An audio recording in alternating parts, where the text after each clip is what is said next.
All right, Dan.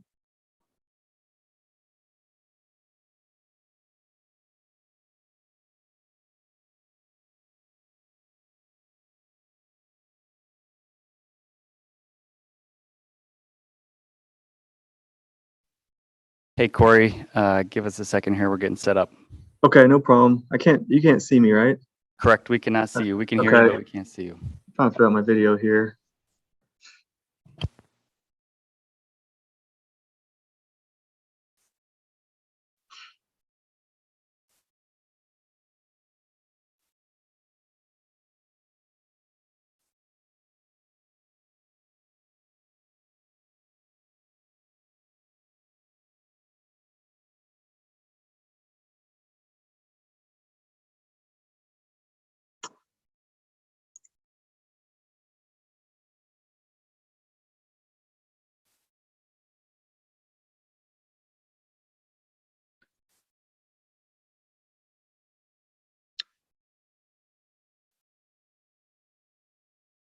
Well, I'm showing up on the preview screen.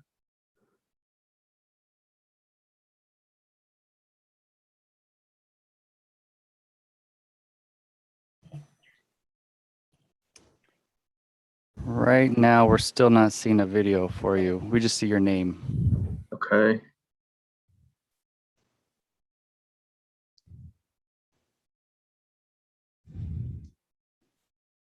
Oh, let's see.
Well, let me see here.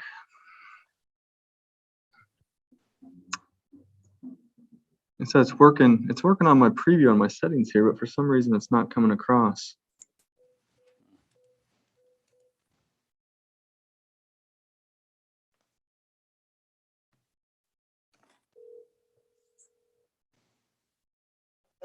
All right, you're on speaker. Yep. Yeah, with us, it just says your video is off. Okay. We can hear you fine, though. We can hear you fine. And Okay. Do I have a couple minutes? I can. Yeah, you can keep playing with it. We can hear you fine. We'll go ahead and get started. Everybody's got Okay. copies of everything. Okay. So even if it's just voice, you sound great. Okay. All right. I'll try to jump out and try to jump back in and see if that changes something. All right. Thank you.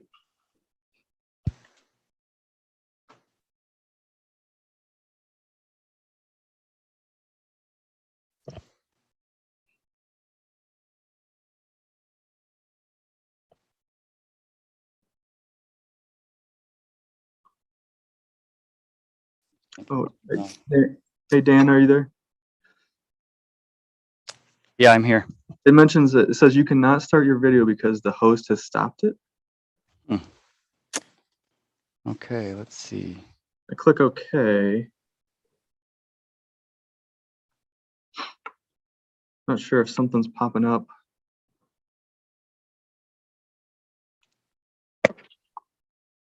Here, I'm gonna try making you the host and see if that works. Okay.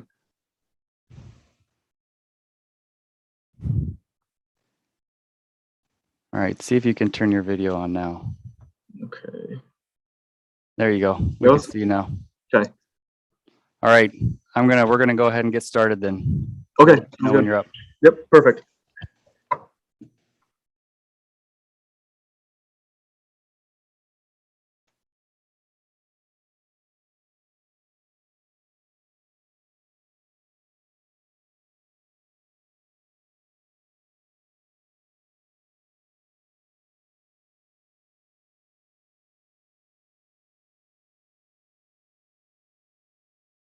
It is now 6:37. We are out of closed executive session. At this time, we will reconvene the regular meeting of the Board of Education with a pledge to the American flag. To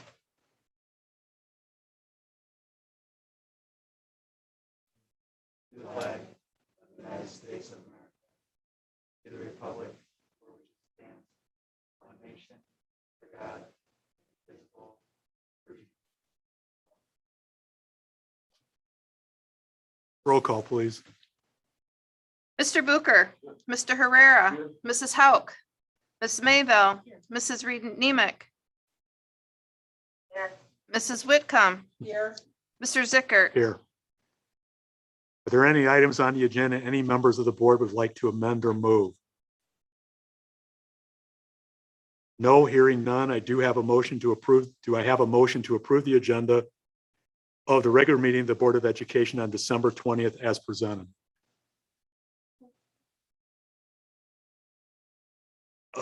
Excuse me. Motion made by Ms. Mayville, seconded by Mr. Bucher. Discussion? Roll call, please. Ms. Mayville, Mr. Booker, Mr. Herrera, Mrs. Whitcomb, Aye. Mrs. Reed Nemick, Mr. Zickert. Aye. Motion passed. At this time, we will have our school reports from the student council, students. Abigail, I don't want to botch your name, but from Belvedere North, we have Abigail Iseki. Oh, I knew I botched. I apologize. Okay, so starting with Lincoln, they had a fun December. Our classrooms participated in door decorating contests, and we are having Holiday Spirit Week this week. They are going strong at LES to finish 2021. At Perry, conferences were held on November 17th and November 22nd to review your child's progress this school year. You're an important part of your child's education. Please make sure to participate in regular communication with your child's teacher. We had 69% of all parents have an in-person, phone, or virtual conference with their teacher. If you have not yet, make sure you join your child's teacher Class Dojo account. All of parents have access to Mastery Connect. If you are not connected, please contact your child's teacher for an activation email. This year, Perry Elementary will once again be sponsoring their Christmas Angel Tree. With our Angel Tree, families that might need a little extra help this season can sign up with school age or younger students to be assigned an angel. At Seth Whitman, we've had a busy month here at SW. Students have been participating in a lot of fun and educational activities around different holidays and seasons. We have also concluded the first trimester, and as a building, we continue to review how to best support our students and meet them where they are in terms of academics and social emotional learning. Our parents have also had the opportunity to take another POSIP survey to provide our building with feedback on what is working well for them and suggestions for improvement. We continue to review this information as a school improvement team and discuss how to improve identified areas and also share parent feedback about what we are doing well and what we should continue to do. We are looking forward to the new year and hope everyone has a relaxing winter break. At Caledonia, it has been a great December at Caledonia. We just finished up a holiday shop sponsored by our PTO, where we are learning about different holidays around the world and enjoying the warm weather while it lasts. We also just had one of our special education teachers, Mrs. Christine Protz, win 97 ZOK's Teacher of the Week. We are very proud of her. At Central Middle, Central hosted the conference cheer and dance competition on Friday, December 12th. Our teams both performed very well, with our cheer team taking second place. We received a number of compliments from visitors on our building and facilities. Boys basketball season wrapped up this past weekend with our 8th grade boys finishing second in the tournament after a regular season conference championship. Our drama club put on a number of performances of Superheroes Unite last week. What a great job by our students and drama club supervisors. Our students will be participating in map testing when we return from winter break, and semester 1 is winding down and will finish on January 14th, with semester 2 beginning on January 18th. At North, chorus and band winter concerts, as well as multiple improv anonymous shows occurred. We are hosting our first ever North Pole Palooza, which is a community event on December 16th. Winter sports have started, and our wrestling team took second place at the Rockford East tournament, and our cheer team took first place over the weekend at our very own Belvedere North Co-ed Cheer Challenge. We ended 2021 with a fun winter themed Spirit Week, and finally, Belvedere North has earned its Marzano High Reliability Schools Level 3 certification, that we have a guaranteed and viable curriculum, and we hope that everyone has a safe and relaxing break, and looking forward to seeing you in the new year. Thank you very much. Belvedere High School, we have Jaden Vale.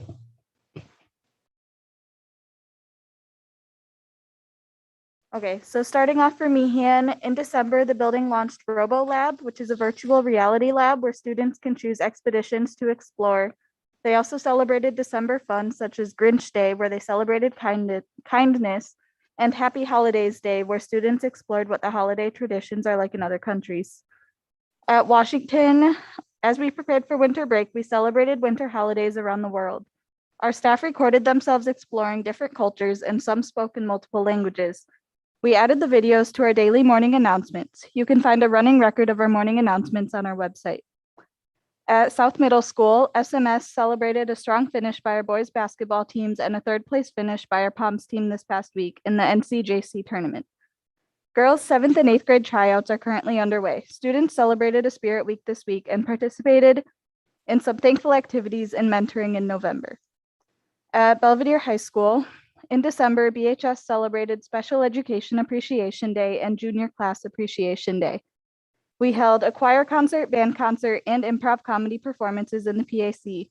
On December 14th, during Butt Club, representatives from all 4 classes met with teacher and student services facilitators to have a discussion on the Fall Panorama Survey data that measures social emotional strengths in school environment. The 3 areas of discussion for these focus groups were supportive relationships, engagement in classes, and a sense of belonging. Students provided excellent feedback that will help the BHS staff better support the student learning environment moving forward. Students and staff also participated in the 12 days of winter cheer and kindness with different winter dress-up days and acts of kindness.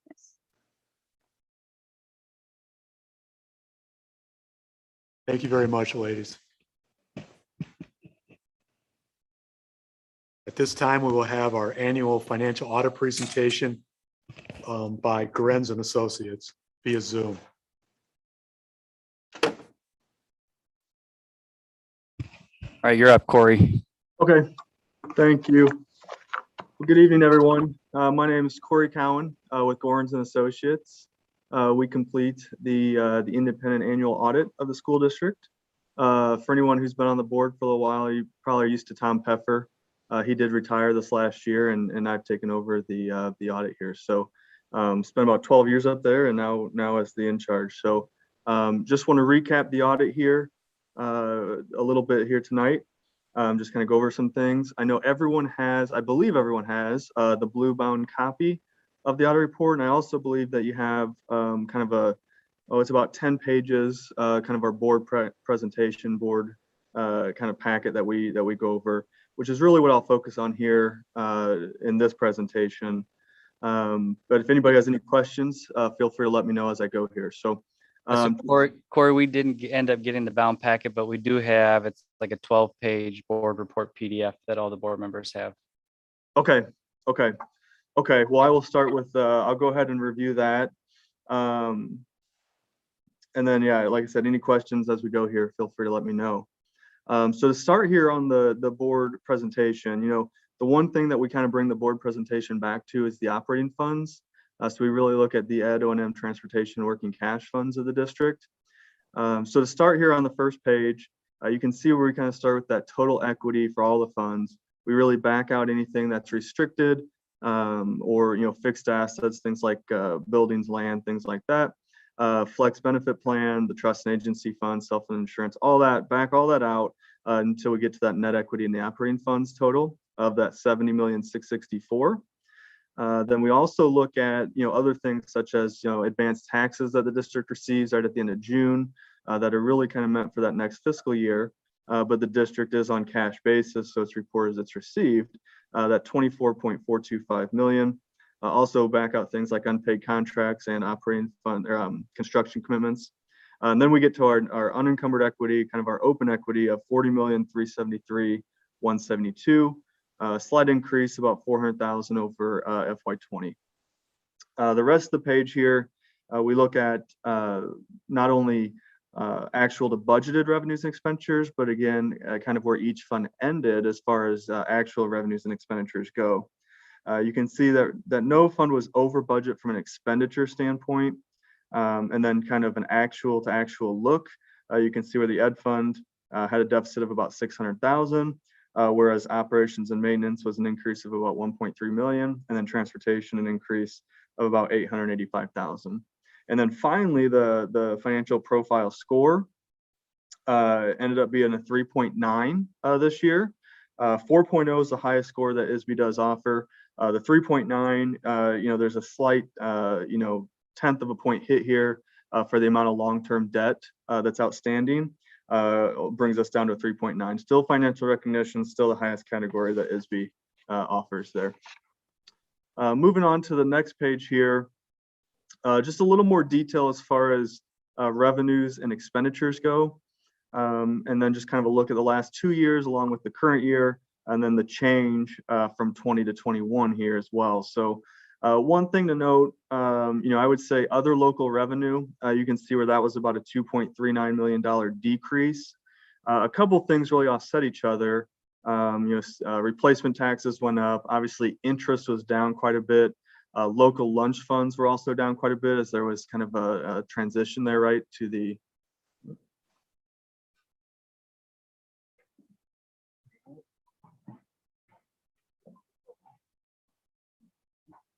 sorry about that, lost my lights.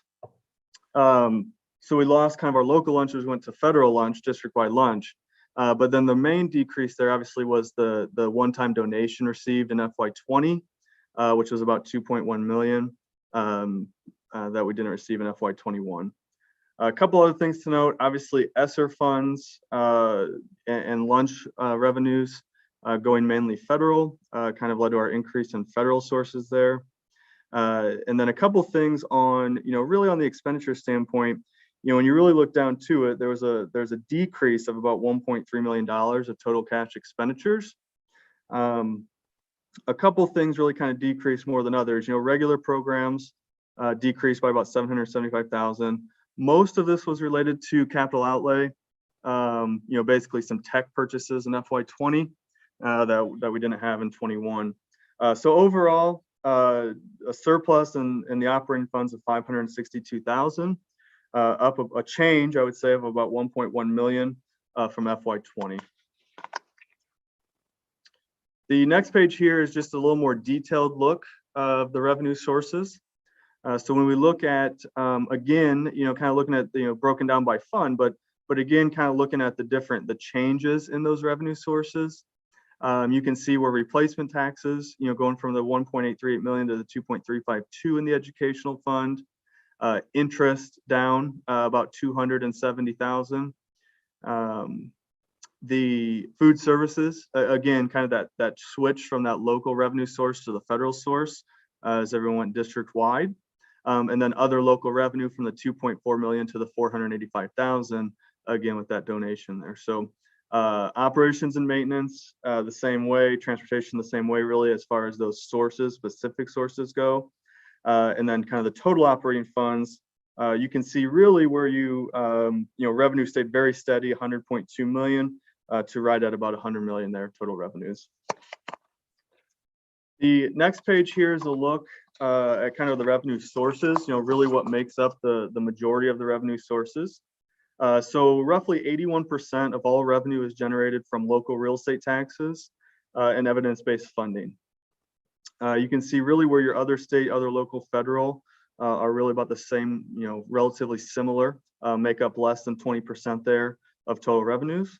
And then at the bottom, you can see where we kind of throw in all local revenues, all state revenues and federal revenues, and how those stay relatively consistent from year to year there.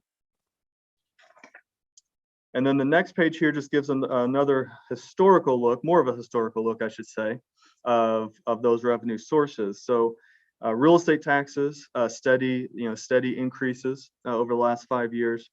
Other local revenue, just kind of the spike there in FY20, but looking back 21 kind of to 19 and prior, staying relatively consistent and similar. Evidence-based funding stayed stagnant from 20 to 21. And then state and federal sources staying relatively consistent over the last three years. Total expenditures, just kind of a look at expenditures by fund as far as the objects go. So kind of more of a detailed look as far as salaries, benefits, purchase services, things like that. Again, overall in the educational fund, about a 1.3% decrease overall. in total expenditures, whereas operations and maintenance had about a 2% increase, and then transportation about a 4.7% decrease from 20 to 21. 99.709 million of total expenditures in FY20 to 98,367,000 in FY21. Very similar, 1.3% is kind of what I calculated there as far as the decrease goes. And then again, a couple pages here just kind of showing expenditures by object and where those are. Any given district that we have, 65 to 75% of all expenditures are coming through salaries and benefits. So you're right in line with that percentage there. Purchase services. The main things really that make up the purchase services for the most part with you guys would be the lunch, obviously the lunch program and transportation being outsourced there. So those are the main purchase service categories. And then everything else relatively low as a look at total expenditures there. And then again, a 5-year look on total expenditures by object again. Salaries and benefits, you can see some steady increases, I would say, from year to year. Purchase services, as I really look at all these expense objects here, really everything has stayed at least fairly consistent over the last few years. A look here at revenues and expenses over the last 5 years as well. Just total revenues, total expenses in the operating funds. So you can see where this year we had the slight, $600,000 surplus in those operating funds. Last year was a slight decrease, and then you can go back the last 3 years with those surpluses there as well. The next page here just kind of gives a look at average daily attendance. Obviously, 2021, I would say from average daily attendance figure would have been somewhat unique with the pandemic. But again, that's kind of what was reported there for average daily attendance. Really the estimated operating expense per pupil number, which really is, kind of just for the most part, operating expenses per each ADA number. So that was at 13,922, up slightly from years prior. You can see kind of the incline there on that operating expense per pupil amount. And then a couple things here on the next page, operating fund balances. So, again, kind of the ending cash and investment balances in those 4 funds over the last 10 years or so. One thing that we do look at, that ISB looks at, I guess, that we kind of report to ISB would be where cash investments are on hand at the end of each year. So that 70.664 million figure there, and kind of two different numbers here. With the advanced taxes, so with truly where everything was for the district at the end of June, total between ed, O&M, transportation, working cash, total cash investments on hand is about 8.6 months on hand. 3 to 6 months is really where ISB says kind of good balances to have. So 8.6 months on hand, we consider those pretty good fund balances. We pull the advanced taxes out, so that 24 million received there at the end of June. We're looking about 5.6 months on hand of total cash and investment balances. So just a couple numbers there to keep in mind for you. And then the last page here really is just kind of showing the assessed valuation of the district as well as the tax rates. So you can see the assessed valuation has continued to increase, or at least has since about 2015. And then as far as the tax rates go, obviously the district's tax capped, so there's not a whole lot you can do here as far as that tax rate goes. But as that EAV increases, tax rates will gradually decline as long as that value continues to rise. So that's the main thing with that. The audit, like I said, the audit has been completed. I believe everything's in the ROE. We did submit everything needed to ISB last week as well. So that is completed for this year.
I can't hear anything if you're, Can you hear me now? yep, I can. Okay. If you could, I think we don't have any more questions. If you could go ahead and transfer ownership of the meeting back to me, Yes. then we won't lose everybody here when you log off. Let's see here. Give you, click on my name under participants and then hit more. Make host. Yep. Make host. Yes. Perfect. Work. Okay. Thank you very much for your time. Okay, thank you guys. Appreciate it. Have a good night.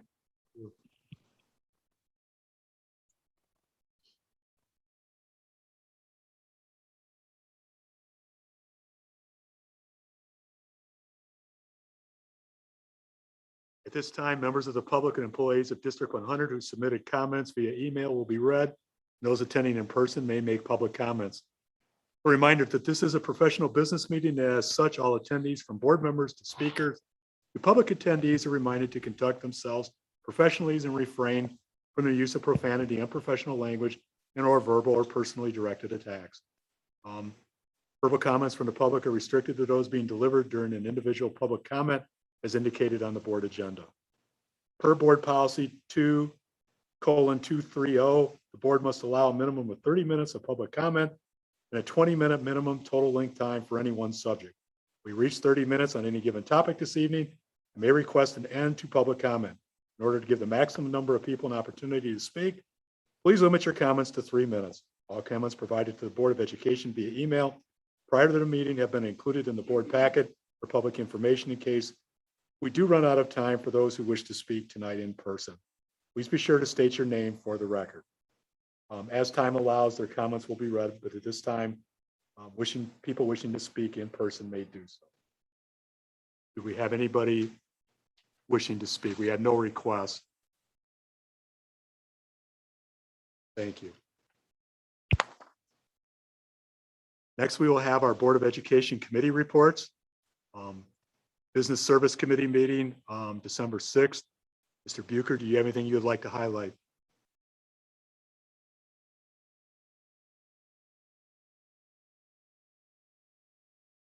I guess I'd say we have any questions, but there's not anything to ask a question on, so we'll move on.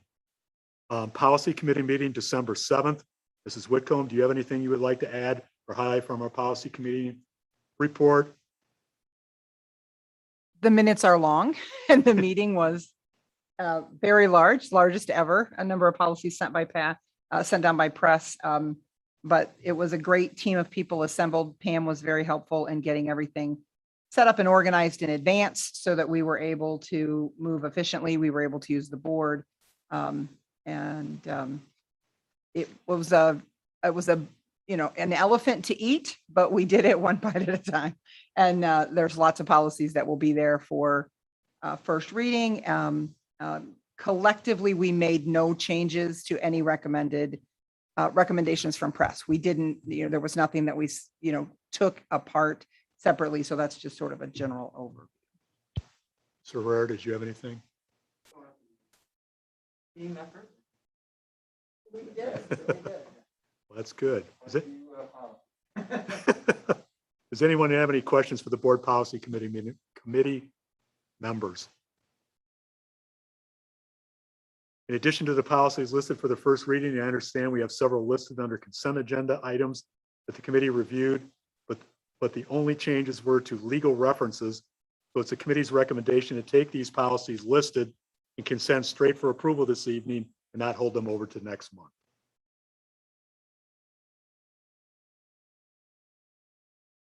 The next item is the first reading of policies as they are listed.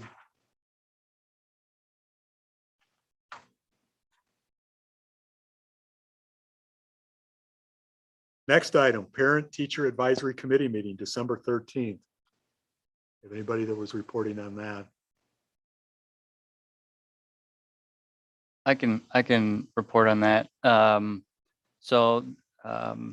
Ms. Reed Nemick and I attended this. This was largely just an opportunity for the people to get together for the first time, appoint chairs. And they did decide on a meeting schedule. We started talking about some improvements at the schools from the parent perspective, focus on traffic flow, but they'll continue to talk through discipline, behavioral expectations, medication. There's a handful of items that the board policy asked them to consider. So they're excited to start that. Thank you.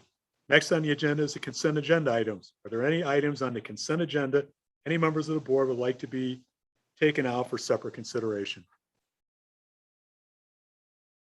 Hearing none, I have to mention, hearing none. Do I have a motion to approve consent agendas items 1 through 27 as presented?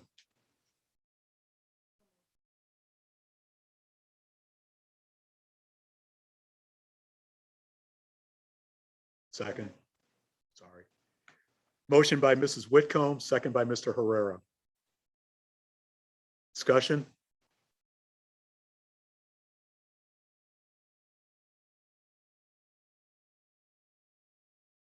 At this time, I would like to acknowledge the following donations. $75 from Boone County Conservation District for the Belvedere North High School choirs. Roll call, please. Mrs. Whitcomb, Aye. Mr. Herrera. Aye. Mr. Bucher. Ms. Mayville. Mrs. Reed Nemick. Aye. Mr. Zickert. Aye. Motion passed.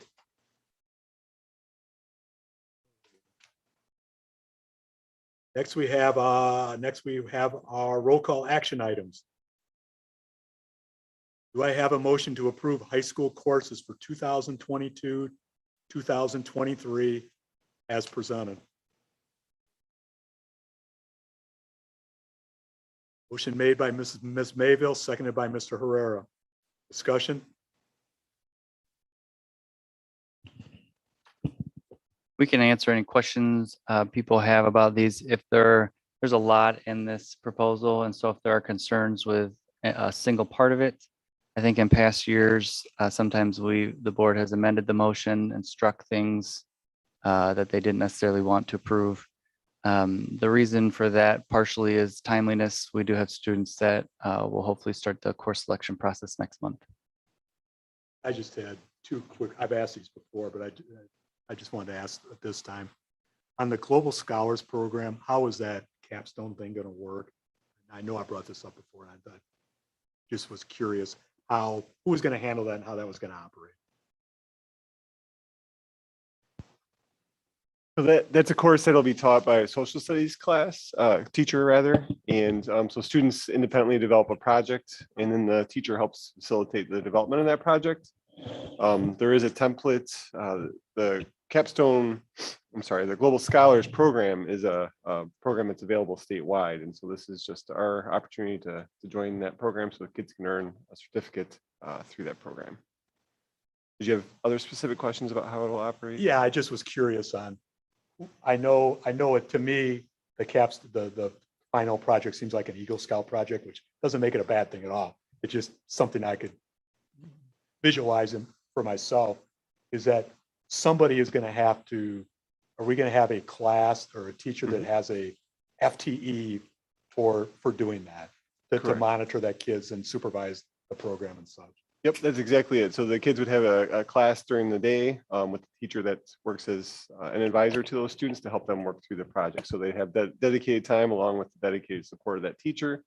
And the teacher would also then provide some structure for them to develop the project. So the total cost of that would be like one class period for two, Correct. above and beyond what we're already doing, Correct. essentially. Right. Did look, I know there's some questions about cost for materials, and there's basically zero cost for materials. All the resources are provided from the state and through the program. My only other question was on, and this is a favor going back for 3 years, was accelerated English 11.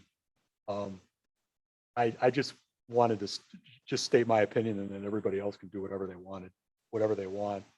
For accelerated English 11, I know that that's been a difficult subject, was a difficult subject 3 years ago when the previous board voted on it, and it didn't go the way some people wanted it to. I would rather have the class not be selected by kids and have the kids want to choose the other ones because that's what they want, not because we take away the opportunity, but that's just my opinion. If everybody else is comfortable with that, it's not a big deal to me. But if from my point of view, if it comes down to it, I would make a motion to approve all of them except English Accelerated 11. But if nobody wants to second that or whatever, it'll just die and we just vote on it and it is how it is. I feel very similarly that there's no downside to offering the class. If kids enroll in it, great. If they don't, if they do push into pursuing the AP course, then we'll have a decision based on the interest of those who are affected by it, right? Which is the students. So other than that, I don't have issues or concerns, but we had pretty high attendance in that class, or pretty, I mean, didn't we have 70, I forget the number you said, 70 plus students who took that class, and only at one high school, right? Because it's not offered at BHS. It is offered at BHS. The school really encourages the students to sign up for the AP class, and so that's why we don't have any enrollment at BHS. So it's still available, and students are self-selecting the AP and not opting in for that particular one. So if we believe that that's a better fit, what was done at BHS to sort of bolster the idea that this would be a better fit and maybe convince students to go the AP route, if we haven't had any kids enrolling, that we might be able to duplicate at North, if that's where some 80, 70 plus kids are still taking Accelerated 11.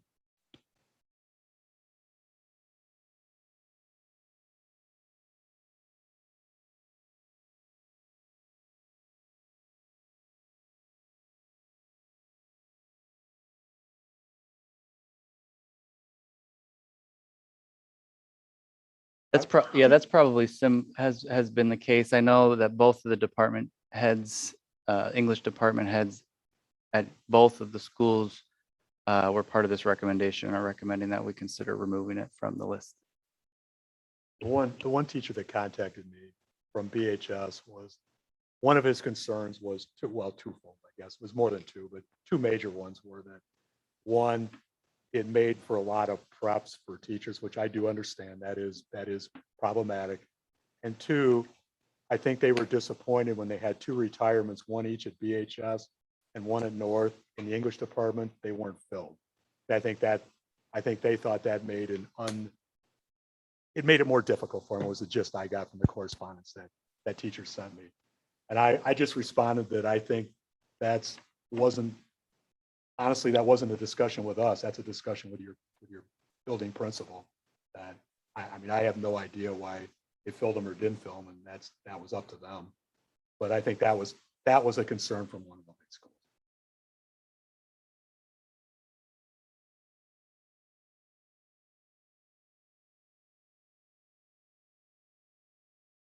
How many students are needed to run an English course?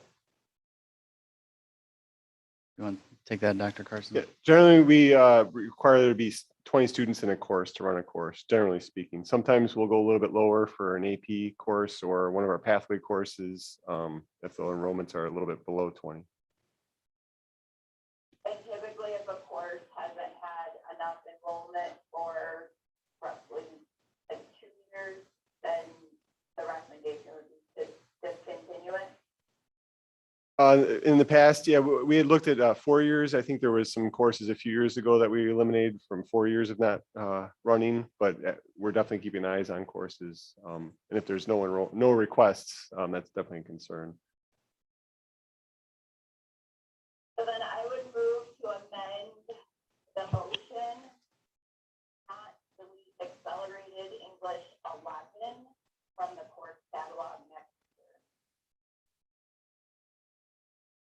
Second. Amended motion made by Mrs. Reed Nimick, seconded by Mrs. Whitcomb, to have the existing motion minus Accelerated English 11. Discussion.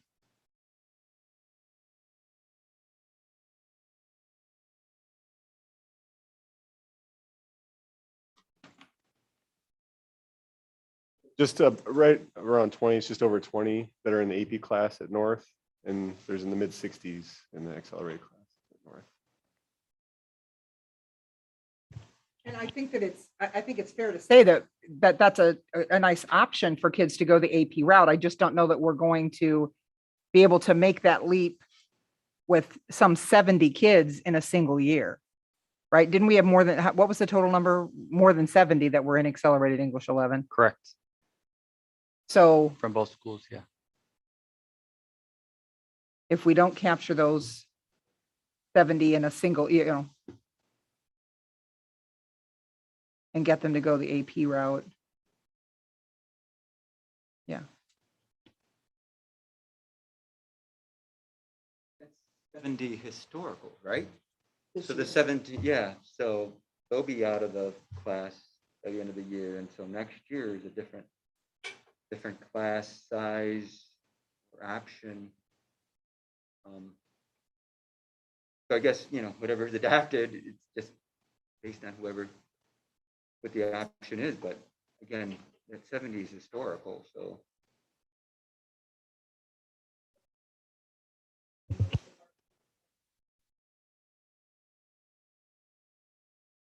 It's really because there's the opportunity for the kids to earn the college credit and take a college level class, assuming that they score well enough on the exam, and then to eliminate the redundancy. There's also, because of the numbers being just over 20, there is concern that, as Mr. Herrera was just pointing to, if numbers decline significantly next year, there's a possibility then the AP course may not be sustainable.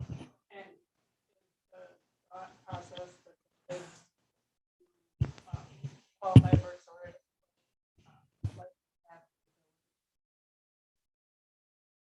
And then Right, that's exactly the thinking, is that those are students who should be pushing themselves to take an AP course.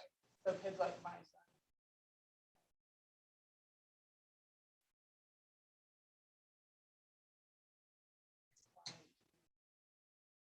That's correct.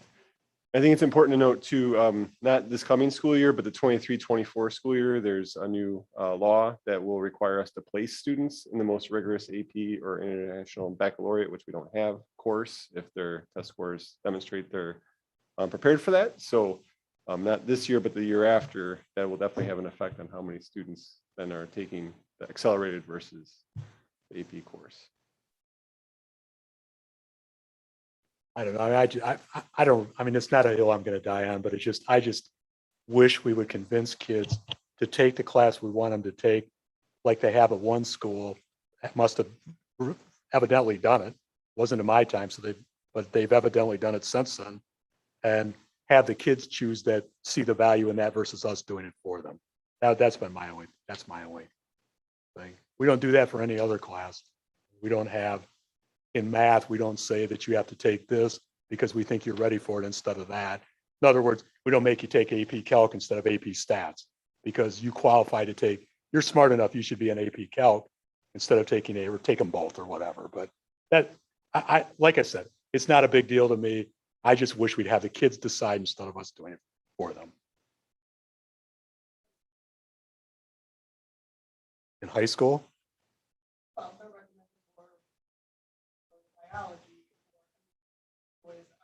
But they don't have to take it. No, they don't have to. But I can't think, I'm trying to think. We offer regular calculus. We have any other equivalent? Yes. I suppose maybe bio, but AP bio. It is kind of different. Usually kids will take regular or accelerated, and then a year later or 2 years later, they'll take a separate year. Not that I'm aware of, where we have an accelerated and an AP that occur the same year for students. There's also the assumption, though, that our students that are juniors are going to want potentially, possibly 3 or 4 AP classes, which some students may be able to handle that, but other students may not choose that.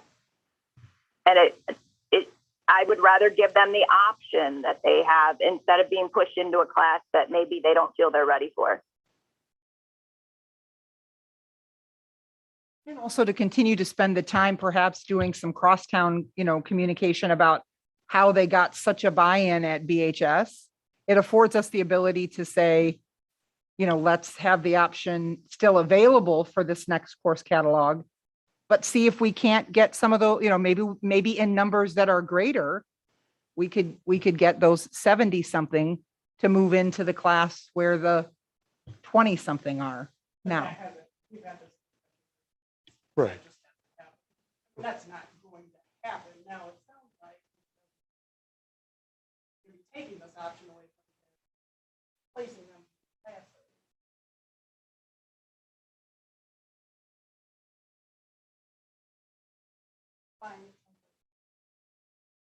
Well, this wasn't any different than 2018 when the previous board did the same thing.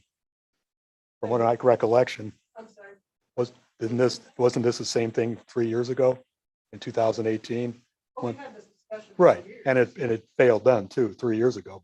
Yeah, Okay, I think so. no, it did. Yeah, I think That this isn't any different, what we're doing now isn't any different than what the board did 3 years ago. Okay. So us wanting to do something isn't any different than previous boards have done too. We're not going any different than what they did before. Okay, that was my only point. Right. All right, we had an amendment to the motion.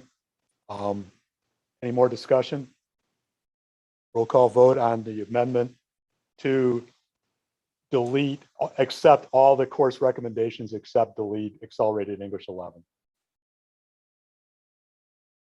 Mrs. Reed Nemick, Aye. Mrs. Whitcomb, Aye. Mr. Herrera, No. Ms. Mayville. No. Mr. Booker,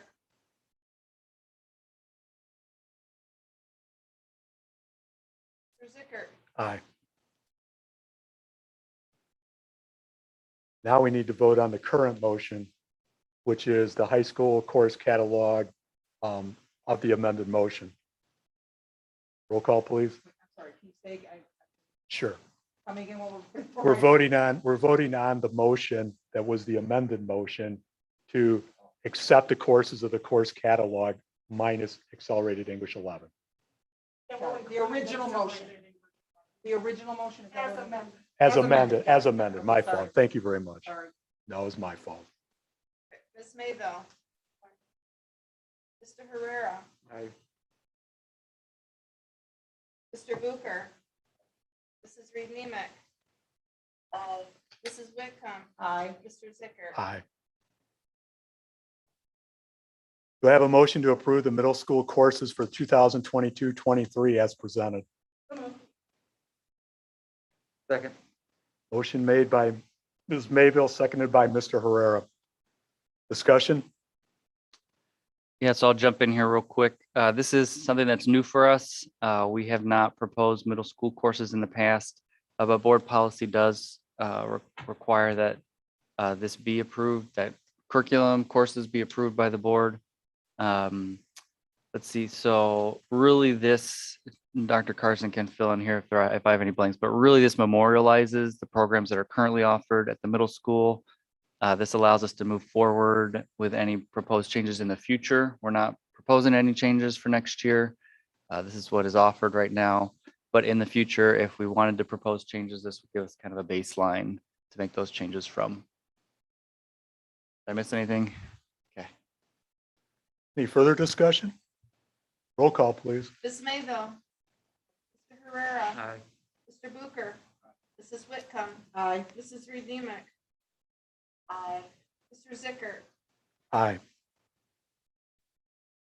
Do I have a motion passed? Do I have a motion to approve the district handbook as presented? So moved. Second. Motion made by Mr. Herrera, seconded by Mr. Zickert. Any discussion? Roll call vote, please. Mr. Herrera, Aye. Mr. Zickert, Aye. Mrs. Whitcomb, Aye. Mr. Booker, Ms. Mayville, Mrs. Reed Nemick, Aye. Do I have a motion to approve the 2023 2024 school calendar as presented. So moved. Motion made by Mrs. Whitcomb, seconded by Mr. Bucher. Discussion?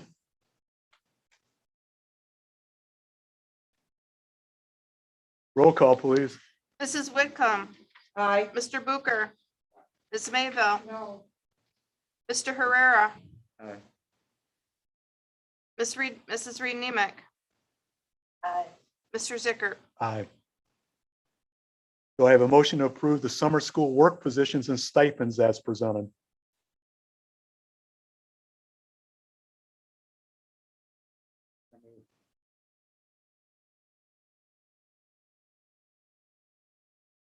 Second. Motion made by Mr. Herrera, seconded by Mr. Zickert. Discussion? Roll call vote, please. Mr. Herrera, Aye. Mr. Zickert, Aye. Ms. Mayville, Mr. Booker, Mrs. Whitcomb, Aye. Mrs. Reed Nemick, Aye. Motion carries.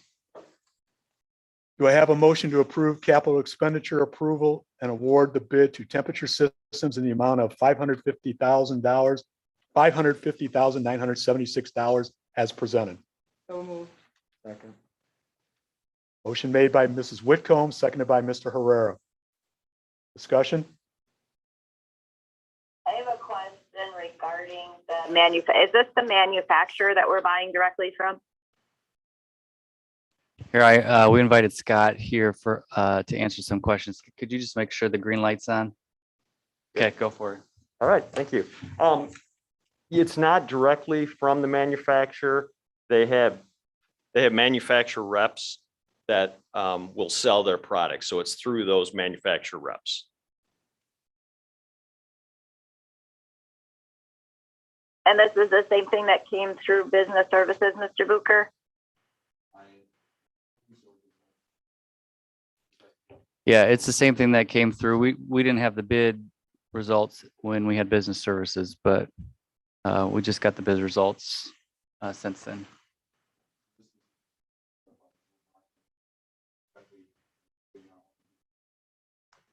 No, so this is a two-phase. So this will be purchasing the equipment itself, and then we go out to bid in January. We'll get bids back and come back in February for the installation approval. So this is kind of the first part. The reason is the long lead time on the equipment. Like right now, if you approve it tonight, we talked to the manufacturer, then it's probably slated for June of delivery. Yeah, so if we wait for the installation portion, you could be missing that summer to do the work. And it's only going to get probably worse as we get further along. Okay. So just the 15% discount is already figured into this bid.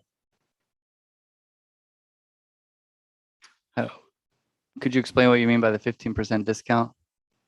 Yeah, it was indicated at the Business Services Committee that there was going to be a discount of about approximately 15% by going with going direct with the manufacturer. So is that not happening, or does this include like roughly a 15% or 10 or 15% discount? I'm just guessing at this. I wasn't part of those discussions, but because we bid it directly to the manufacturer's rep, you don't have the installing contractor putting their overhead and profit on. So that's probably what the discussion was, is they'll put a 10 to 15% overhead and profit onto that material cost. Okay, thank you. You're welcome. Do we have any other questions or discussion? Thank you very much. Thank you. Roll call vote, please. Mrs. Whitcomb, Aye. Mr. Herrera, Aye. Ms. Mayville, Mr. Booker, Mrs. Reed Nemick, Aye. Mr. Zickert, Aye. Motion carries. Do I have a motion to approve the final reading of the 2021 property tax levy as presented? So moved. Motion made by Mr. Herrera, seconded by Mr. Bucher. Discussion? Roll call vote, please. Mr. Herrera, Aye. Mr. Booker, Ms. Mayville, Mrs. Whitcomb, Aye. Mrs. Reed Nemick, Aye. Mr. Zickert, Aye. Motion carries.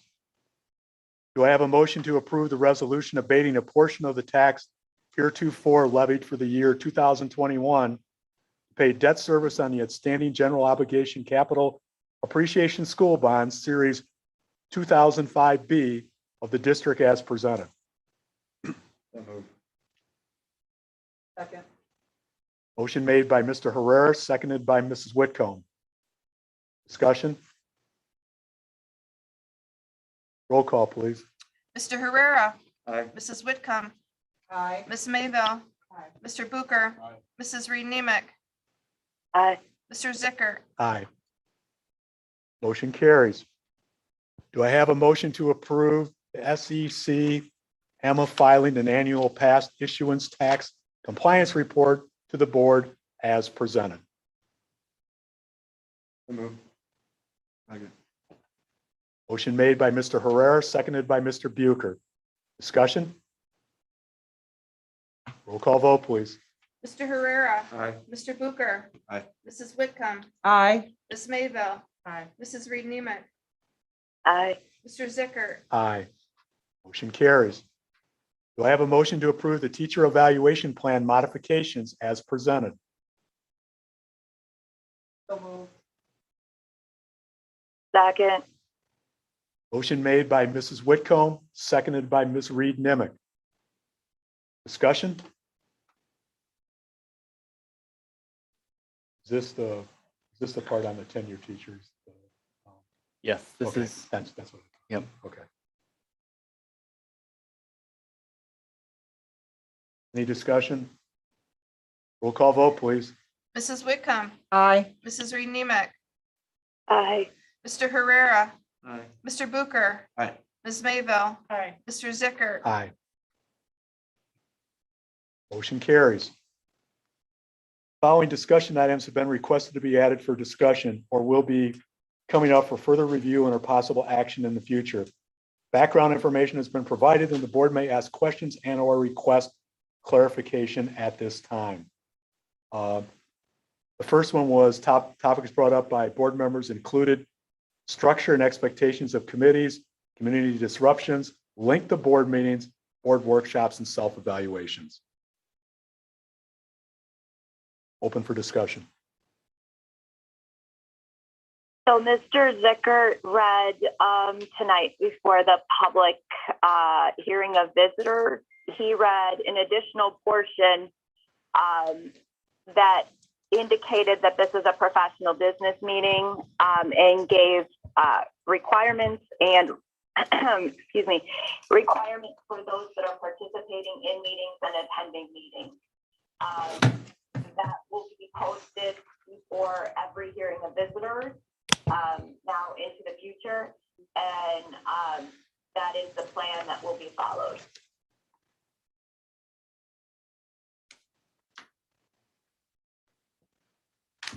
I'm gonna jump in on number 4. If we can, board workshops and self-evaluations.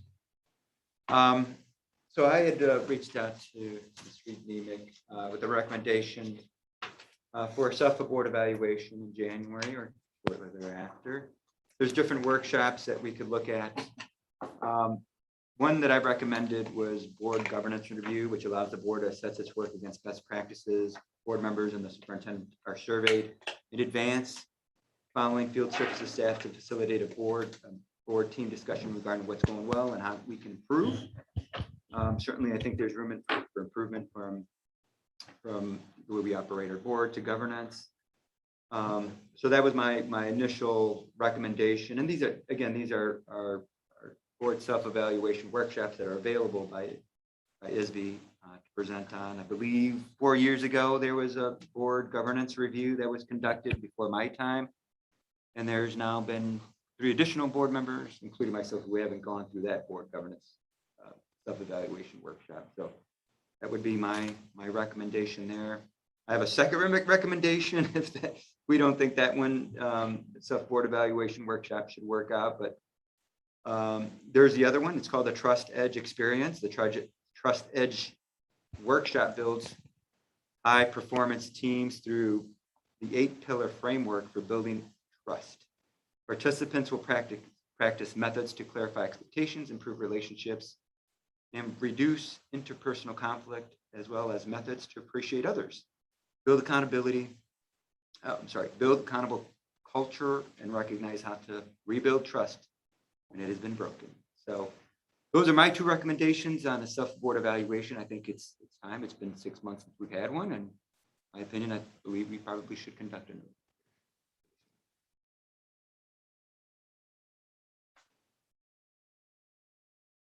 Have any other discussion on any of these topics that were listed before? I have a question with respect to disruption of meetings.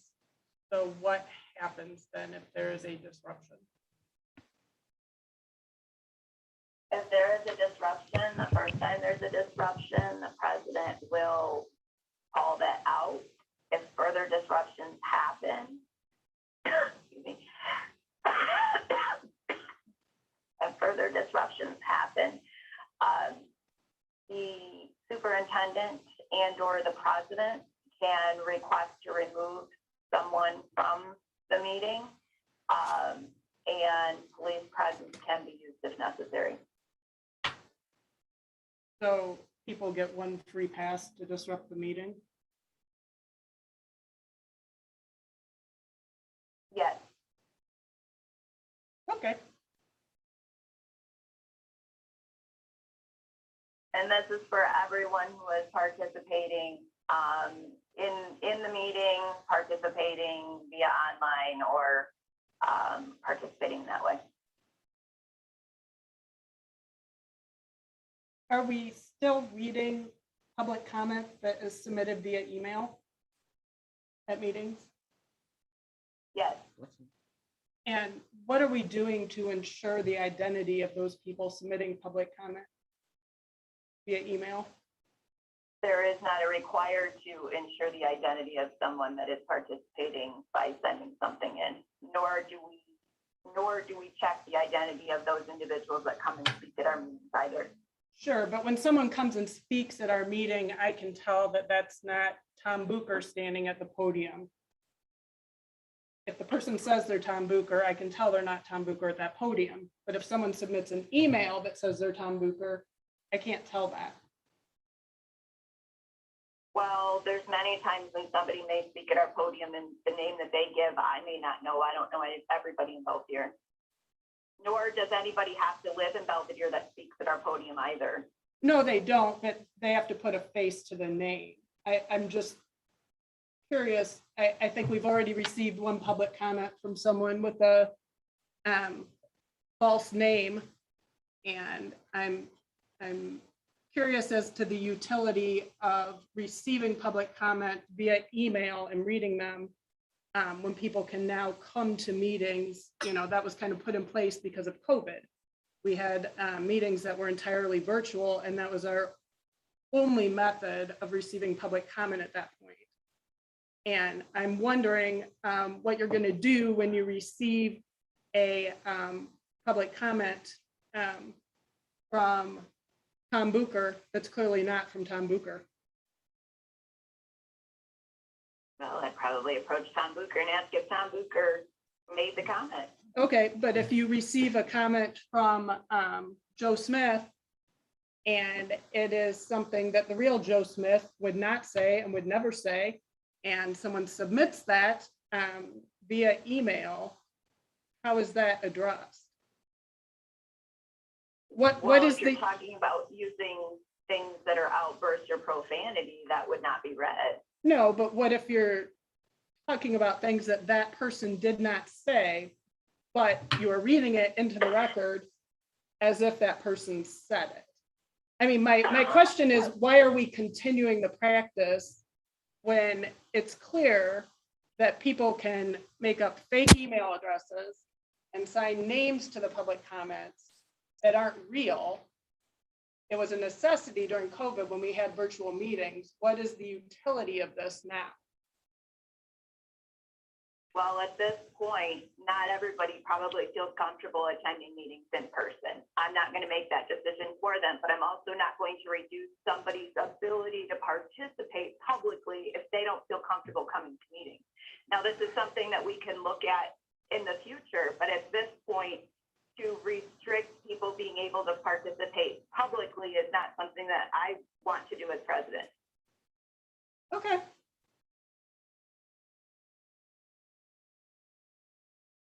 I want to go back to board length. Number 3, was it? Length of board meetings. So I think, again, my recommendation under the board governance review was assessing and working towards best practices. And I think maybe that might kind of work itself through or work its way so we can have some best practices there to maybe achieve some different Fidelity. outcomes for our board meetings that are within, a timetable that we can all work efficiently at.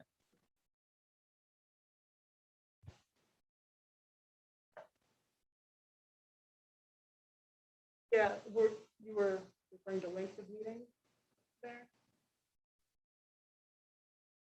Yeah, anyone have any thoughts on length of meetings? Well, regarding length of meetings, what is the request? If the request is to make them shorter, do you have ideas for how to make them shorter?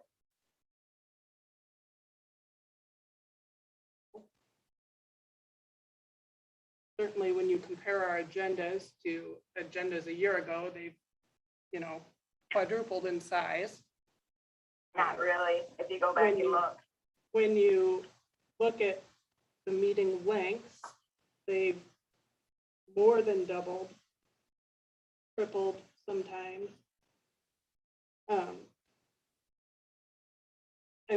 I suppose this goes back to board governments and best practices. And we meddle in administration's jobs at every meeting. And until there's a majority of the board. We are not going there. We are talking right now about length of meetings. Right, and that's why the how meetings people take think. so long, is because governance we do the administration's job at board meetings, That's why we've had 6-hour meeting, 4.5-hour meeting, 3.5-hour meeting, 7-hour meeting, 6-hour meeting, a total of 8.5 hours in November. If you look back at the prior 8 years, my prior 8 years on the board, we've never come close to approaching those. If you look around, you can get online and you can check the minutes of other districts. It's not an efficient way to run a board. It's not what boards are supposed to do. And that is directly contributing to the length of meetings. You're the one that's telling me the agendas aren't that much longer. So the problem is we're not doing board work, doing administration work. Board work is to ask questions prior to making a decision. When a decision has to be made by each individual board member, if they have a question prior to making that vote, then they can ask the question. They can debate. That's the only time that our board as a 7 can meet together and discuss what they're thinking in regards to what's being voted on. Right. And the board's always done that and had that opportunity. Right. So since April, what has changed? I guess I would say, Well, let me see. Sorry. We had reorganization of the board, and we have board members that ask questions. So you think 7-hour meetings that go until 1 a.m, midnight. You think that our board we're on the right path with that? Like when you look around to other local boards, other boards I've sat on, you look at what other school boards do. A 7-hour, 6-hour, 5-hour, 6-hour, 7-hour board meeting, that should be the norm. That's good board governance. I'd just like to say, I'm not making a comment on board governance right now, but I will say it sounds like perceptually, people think differently. But we're gonna have to agree to disagree on that one. Okay. So that was a good.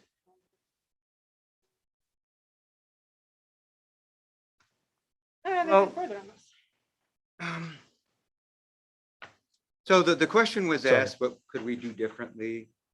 And well, personally, I don't know, which is why I want to have a self-board evaluation. Perhaps the board governance review would be a good start. I hope others would agree that that would be a good start. To take a look, reflect, and see what best practices or anything we can come out of this.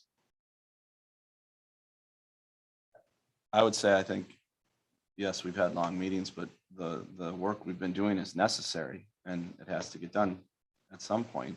And I think we should all be committed to doing it. And I can't remember us spending hours on things that didn't need to be done.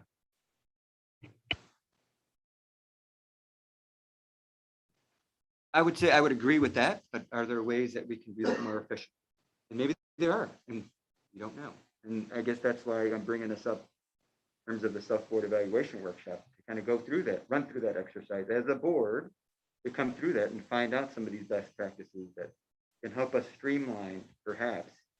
I don't disagree that there's a lot of important work that we need to get done here. Just how do we do that more efficiently, folks? I do agree with Jorge on this one, is that I do believe that something like this would be beneficial, but I do think we have to be to a place where it will be beneficial, that we have to be to the point where I've done this with schools before too, is that we have to be to a point where we want to change, and we want to get to that point.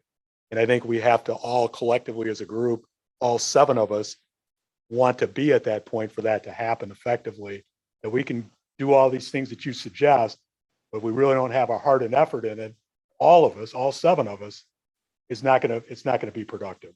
And I think when we get to that point where we all are, I 100% agree with you, Mr. Herrera. I think it'd be very, very beneficial. But I think we still have to get to that first step where this is something we collectively all want to do. Or a majority of us at least want to. That's just my opinion.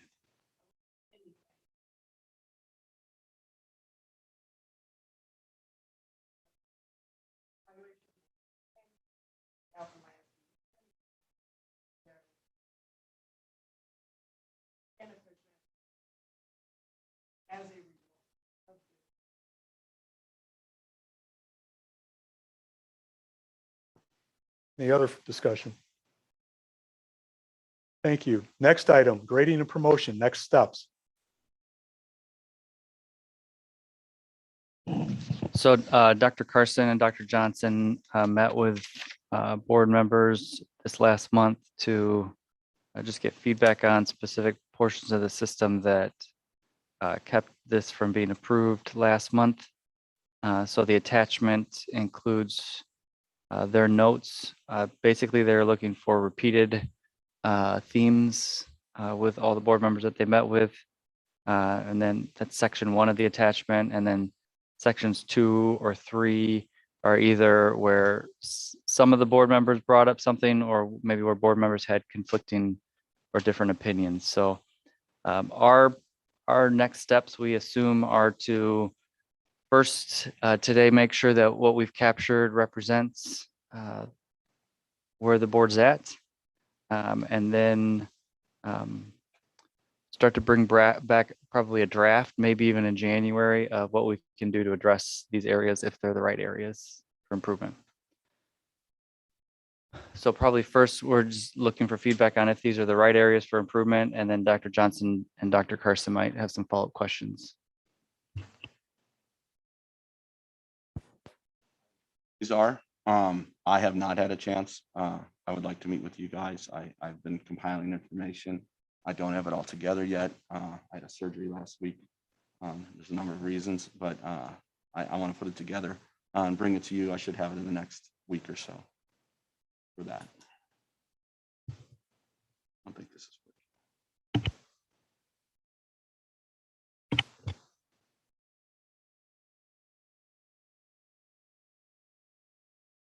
Yes, I'll do that. Sorry.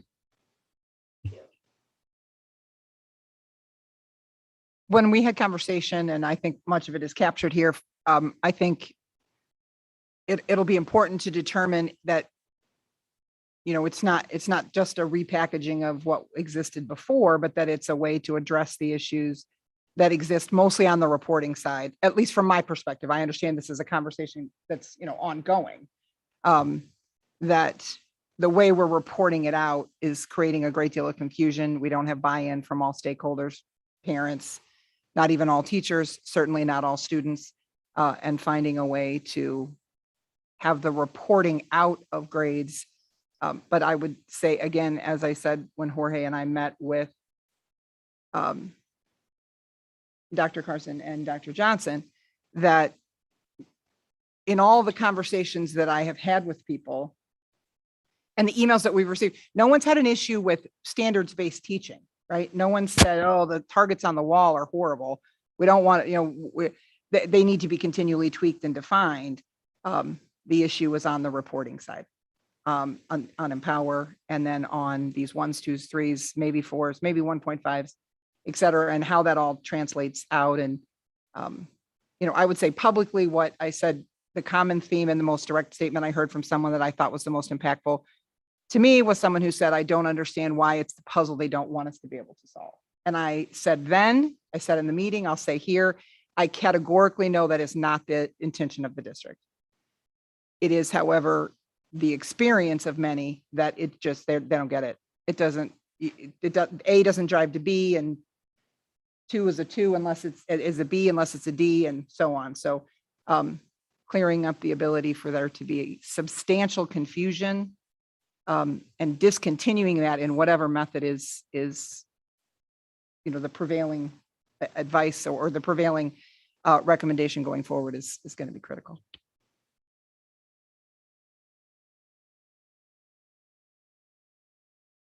Discussion. I would say in regards to school level primarily is 2 outputs or 2 ways of outputting information, a 1, 2, 3, and then a translation of A, B, C, D, F. Is not an apples to apples comparison. So the translation loses a lot in regards to students' grades, and the grades are what they end with that goes on their transcript at this point. So if there's a 1, 2, 3, 4 system, whether it's a 1, 2, 3, 4, 5 and a 5-letter system, it has to be like an apples to apples type translation. Otherwise, we could be losing something in translation, and those are student grades that are being lost in translation.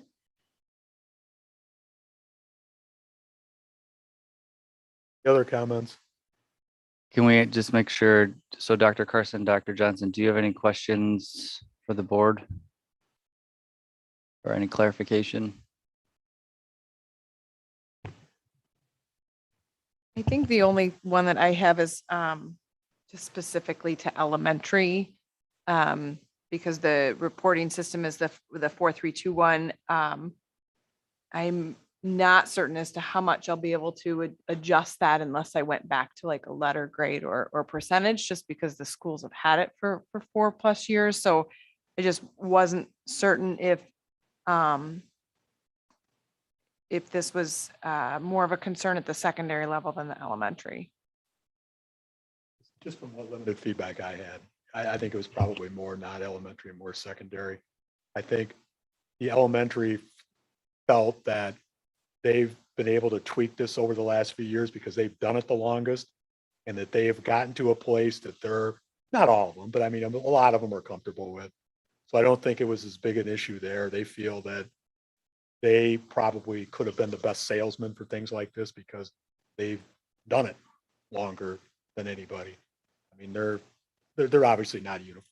not uniformity among all that, but as a general rule, from what I understood, that was probably what you stated was probably accurate. The elementary is also not having a transition to a letter grade. It's not a necessary thing for a transcript or anything like that. So a well-defined 1, 2, 3, 4 at the elementary level, personally, I'm fine with, provided there's a way to track that's working for elementary. So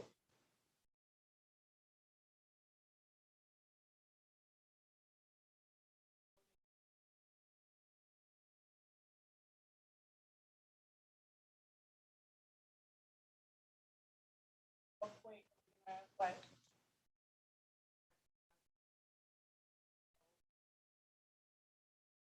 what we want them to open down. Now I'm hearing great. So Dr. Johnson, Edmund, work on that portion of this. Elementary, okay. I just feel like we done. And I'd like to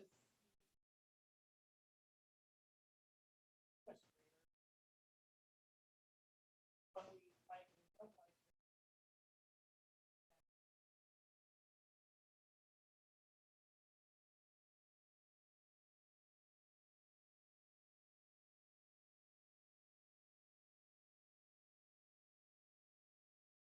School promotion.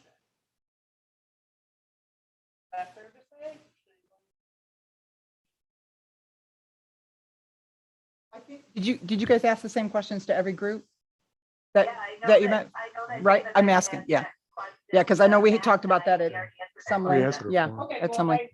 I wasn't there in your meeting, so I would like to know, is age. Okay. Dr. Johnson and Dr. Carson, is it fine if we, is it fine if we talk about that? I mean, Matt and I were fine with the promotion. Yeah. But that's what was in our meeting. That was just the two of us. I don't know what anybody else said or thought. Right, and we can't discuss it as a board unless we're here. So I think it's hard for admin when they've got 7 meetings with 7 people or 5 or however we're doing up.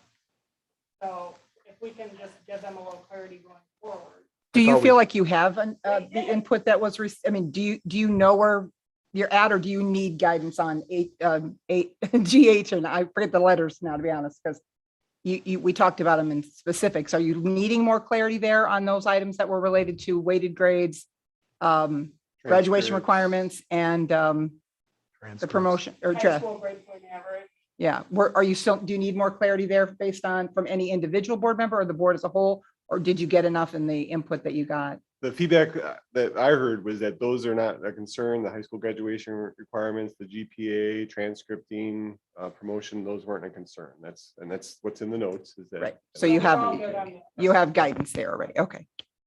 That is correct, and it's listed as 8 under secondary. Okay. Meaning 8 under secondary on what we had for tonight's discussion. So then, I disagree, but I will be giving them my information.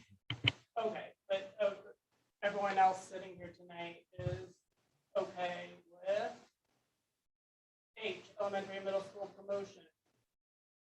P, high school grade point. F, high school graduation requirements. And then it sounds like A, grading philosophy. I didn't see anything on the comments that took issue with grading philosophy. We didn't discuss it, and so we can certainly lap back around to that. I'm not really prepared to, we didn't discuss it in at all that I recall that it came up. So we can certainly, if you want to have discussions about it between now and January, certainly can. I don't want to speculate about it now without rereading it again, to be fair, to both sides, because we didn't specifically, not I mean, elementary and second, elementary and secondary sides. So that didn't specifically come up. Okay, so maybe between now and January, people can sit down with me and go through A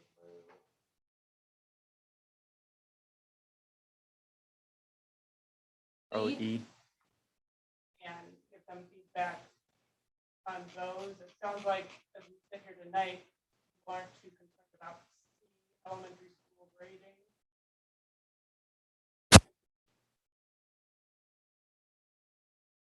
I think, Fair to say? I think, This is all stuff that was discussed. It is included in what is on the board agenda this evening. This was discussed in the meeting Matt and I had with David Megan. I wasn't present at the meeting you had with Dave and Megan, so I'm just discussing as a board tonight. It sounds like Dr. Johnson asked the question, with respect to elementary. I think the issue here is that I agree with you in part, but if Dr. Johnson and Mr. Carson were asking us the question, I would understand that, but we had the discussion with those two. So if there was something in those that they didn't understand or didn't want a clarification on, I'd be more than happy to answer for them again. I'm asking the question to make sure. But you're asking on their behalf. No, Okay, I'm sorry. I'm asking, I want to make sure everyone knows going forward. I want the administration to feel comfortable with whatever they bring back to us.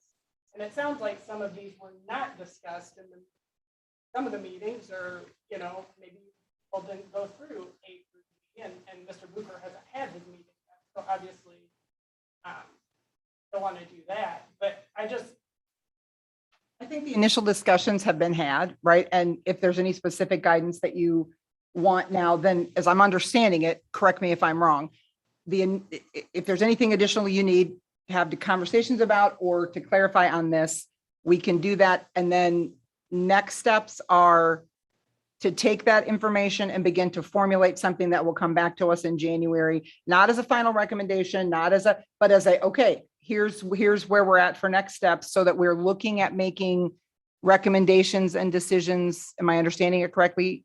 By March.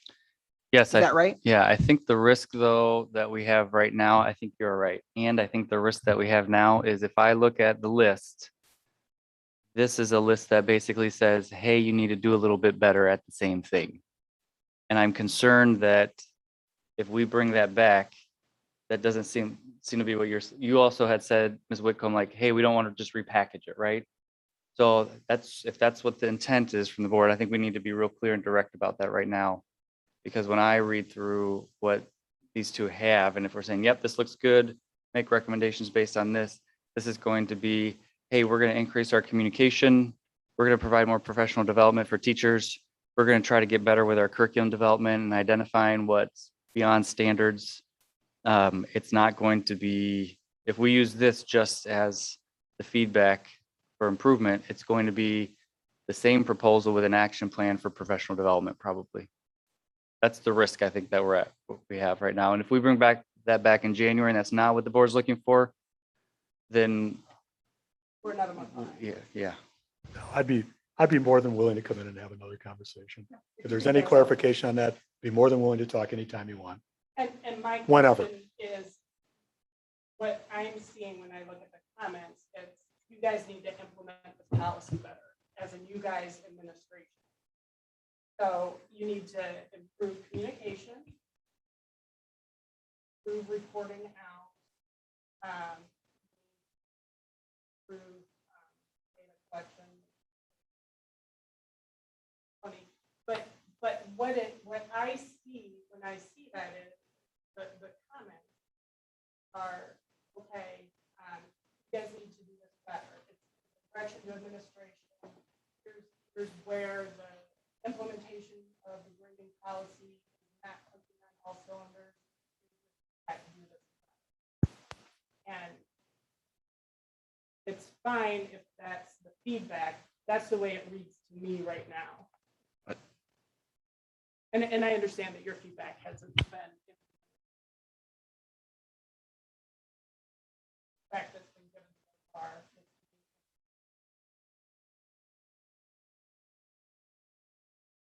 I don't think that's exclusive. My feedback was that in accordance with what we did discuss is the output at the high school level, that you have a 1, 2, 3, 4, and you change it to a letter grade, and we have 5 letter grades. Those are not congruent. So those don't mesh. The 1, 2, 3, 4 changing to A, B, C, D, F does not work in letter, number to letter translation. I thought that was very specific. Okay. So that's good feedback for us to hear right now. Since it didn't end up in our notes, we can add that. And I think we talked at some length, maybe more so with Dr. Carson, but on both sides of the equation, looking at having a greater pool of input from the stakeholders involved, right? Not that it be another survey or that it be something along those lines, but in some way that we be garnering input from teacher groups, both those who are successfully finding or who like PBG or who would be possibly pro PBG, and those who would say they don't believe it's working as effectively. And the same is true for parents. There are parents, I'm sure, on both sides of the equation as well. And how do we solicit information that allows for a more broad and inclusive discussion about what's the best plan going forward? And then that it's filtered back through professional educators, as Jorge and I talked about. Of course, we understand there are professional educators, but if we have a greater level of buy-in by all stakeholders who feel as though, look, and if they don't choose to participate, then they don't participate, right? But if we open the idea up to, we want genuine input as to what's working and what's not from a broader group of people. So I'm only repeating that now because that's something that I know that we talked about as well at a, some level or length. Okay. And that's fair. I think that's great. That's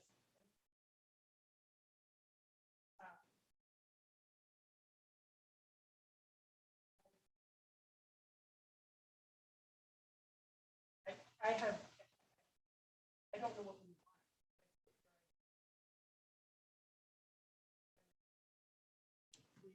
Other than do it that. So Ms. Reed-Demick, if we added 5s to the number if we had 1, 2, 3, 4, and then had 5s, then we could correlate that. Would that correlate better to letter grades, and then you'd be more comfortable with that? I do believe it would, because then you're translating apples to apples. You have a 5-number system to a 5-letter system. Okay. Or, another option, instead of doing 1, 2, 3, 4, 5 and having to define what a 4 and a 5 are, since 4 and 5 aren't defined right now, is adding just the letter grades to the scales themselves. This is what equals an A, this is what equals a B, using the standards. I mean, there's different options out there, but a 5-number to a 5-letter gives you a more even correlation. Yeah, so this is good conversation. Can I ask a follow-up question? So in a traditional letter-based or percentage-based system where students are getting letter grades throughout the term, those letter grades are averaged in. And so your grade is a predictive grade throughout the semester and represents an average of all the work that you've done. So the standards-based system that we've created is a point and reference on a progression system. So it doesn't, the scores that you get throughout the year show where you are in relation to an endpoint, as opposed to a traditional system shows you where you are in relation to where you're expected to be right now, averaged in with where you were at yesterday, based on where you were expected to be yesterday. And so there is a difference there. I'm curious if the board takes issue with that, with the idea of a point in time with reference to where we want you to be at the end. So 1 represents, hey, you're taking a step towards where we want you to be at the end of the term. That's different than an F. A 4 is different than an A, because an A takes into consideration where you've been throughout the whole semester, and a 4 just says, here's where you are right now. I don't know if that makes sense. I'm trying to capture this in a really brief statement, but I think that that could be possibly very confusing for students. There is, I mean, for the most part, I believe students like to know where they're at any given day. And to have to wait till the end of the semester to find out where they're at can be extremely confusing and anxiety inducing for students, I believe. I would just make a quick suggestion that when we look to build on this, we start with the ones that we think we can solve pretty quickly, because I think that'll get things out of the way. I mean, to me, personally, it looks like elementary. Solve that first, because that one doesn't seem to have much debate. I feel bad for Mr. Carson on this one. But then you move up to middle school and then high school, because high school, to me, seems like the most problematic of all three. And then once you get the other one solved or move up, you can spend more time and concentrate on the one that may be the most difficult to solve right off the bat. It's just my opinion. I guess if I could just ask for clarification, because really the middle school is much more like the elementary in that there is no need for letter grades. Right. We haven't been giving letter grades. This is our third year now. So is there a need basically, Dr. Johnson, the same question, is there really a concern? What are the concerns at the middle school level that you would want us to give prime attention to at this time? The middle school level, you're right, it does not need a grade necessarily for transcript. This is my personal opinion. The middle school level of 1, 2, 3, 4, that's clearly defined, that doesn't have to be traded in for a letter grade or transition to a letter grade, for me, is okay, provided that it is well defined. Each 1, 2, 3, 4 is well defined, and there's not 0.5s and maybe 0.5s, and then you have 8 different levels in there that the items are clearly defined. And I think I really am a huge proponent of the idea that I think reassessing, regardless of whether or not it's a percentage based or it's what we would call traditional versus PVG, is beneficial, right? I think there's value in that. But I think the way it's being implemented now is certainly probably hurting both ends of that spectrum, right? We've got 2 days coming up again in January where we're going to have a group of kids who say, I'm satisfied with my grades, so they're not going to do anything. They're not going to reassess further. You've got some that will reassess. You've also got those that are going to reassess now and get the same score as the kids who, were doing the work at the beginning, right? And so there's no, where's the incentive for the kids to do their very best from the beginning? And again, your best with reassessing may be something that's appropriate and necessary, but getting to this place now twice, right? The end of last year, as well as the semester break this year, where we take 2 days break from instruction of any kind and sort of mop up, is a little concerning. That we got to figure out the reassessing component as well, I guess is what I'm saying, and what that looks like and how to have it be robust and dynamic and allow for students to have opportunities without letting them just kick the can down the road, thinking they're going to get a couple of days at the end of the semester to kind of come in and crank out reassessments and, get grades that, they maybe didn't, put the energy and effort in for throughout the term. Policy. That particular policy?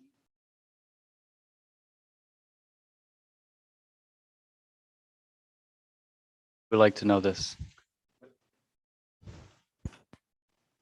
I'm going to go all of this when I meet with you in detail. There's a lot to it. I'm fine with reassessing in general, but the way, I think there has to be limits on how you do it.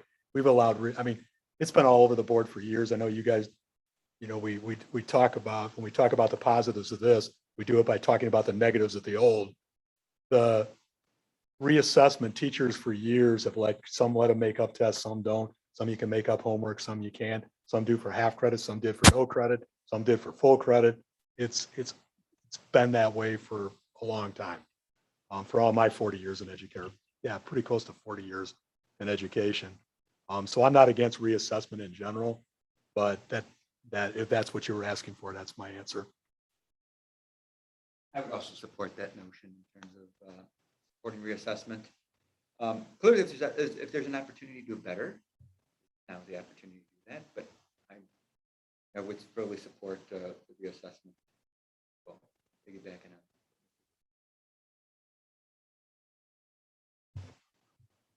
It didn't seem like there were concerns with the habits of work that came up through the conversations that we've had so far at all grade levels. Generally, is that an accurate statement? Well, in part, we don't know, right? Because Mr. Booker still has to have some conversation.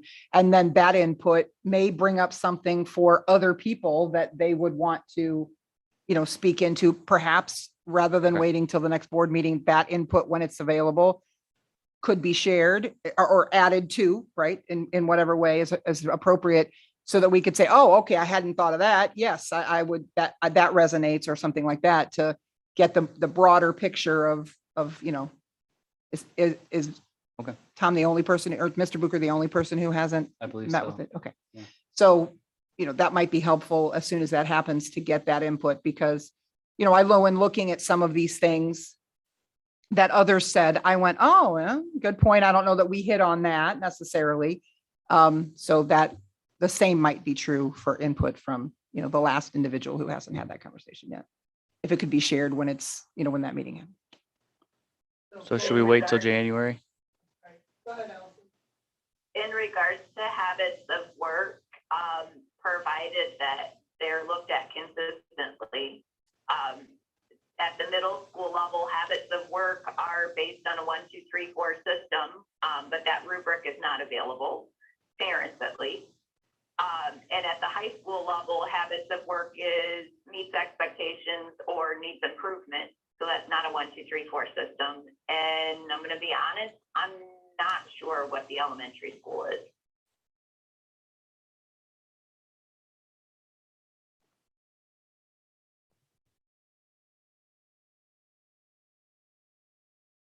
So it sounds like maybe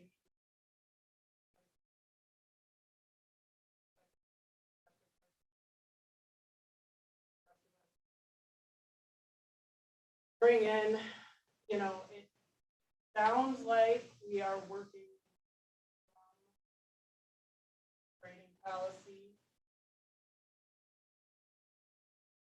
I don't see a brand new document, so it sounds like we will be modifying.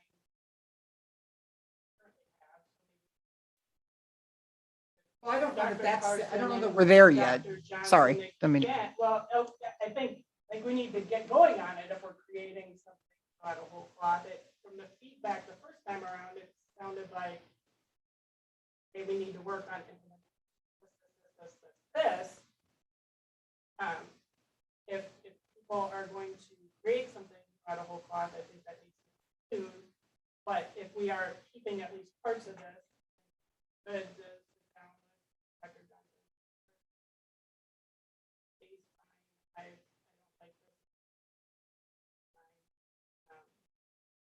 And maybe we can come together as a board in January, discuss what we're thinking.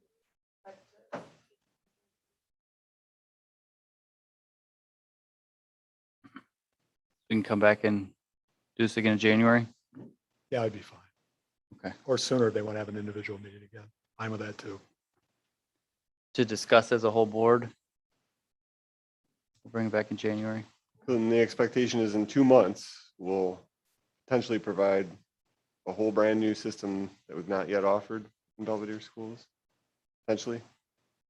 Or that we're bringing improvement work, the system that we do have in 2 months.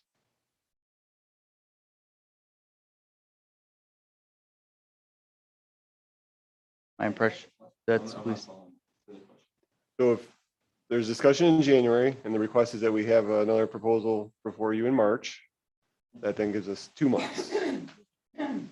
And still not clear if we want improvement work to what we proposed back in November, or if we want option C, a different system that we've not yet created in 2 months.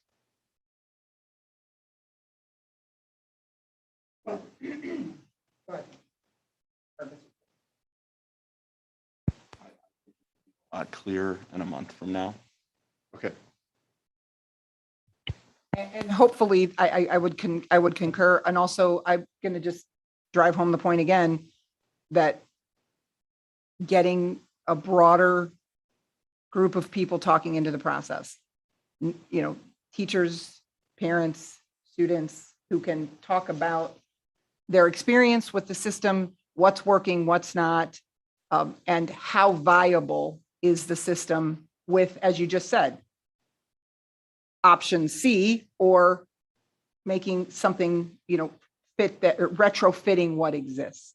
But I feel strongly that there has to be a more dynamic group of, or dynamic conversation, a more robust group of stakeholders whose participation is solicited to get input in some way, shape, or form. I guess I have questions about that. And first, I want to say that I think what Dr. Carson is politely trying to say is, for the love of God, you guys can't come in March and tell us to implement an entire new grading system that is completely different than this. That's insane. With respect to getting input from various stakeholders, and before March, are you talking, I guess, I'm curious, are you talking about working through this more at curriculum committee, or, we've been talking about this for quite a while now. Who are we going to pull in and how?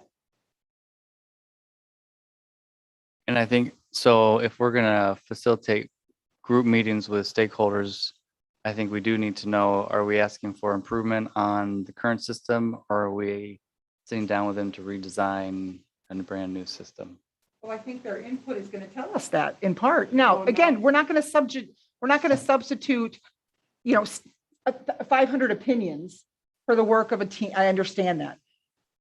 But having conversation to a degree that allows for something that people don't feel that they've had all the way back to the inception of the graduated rollout of PVG, I see upside to.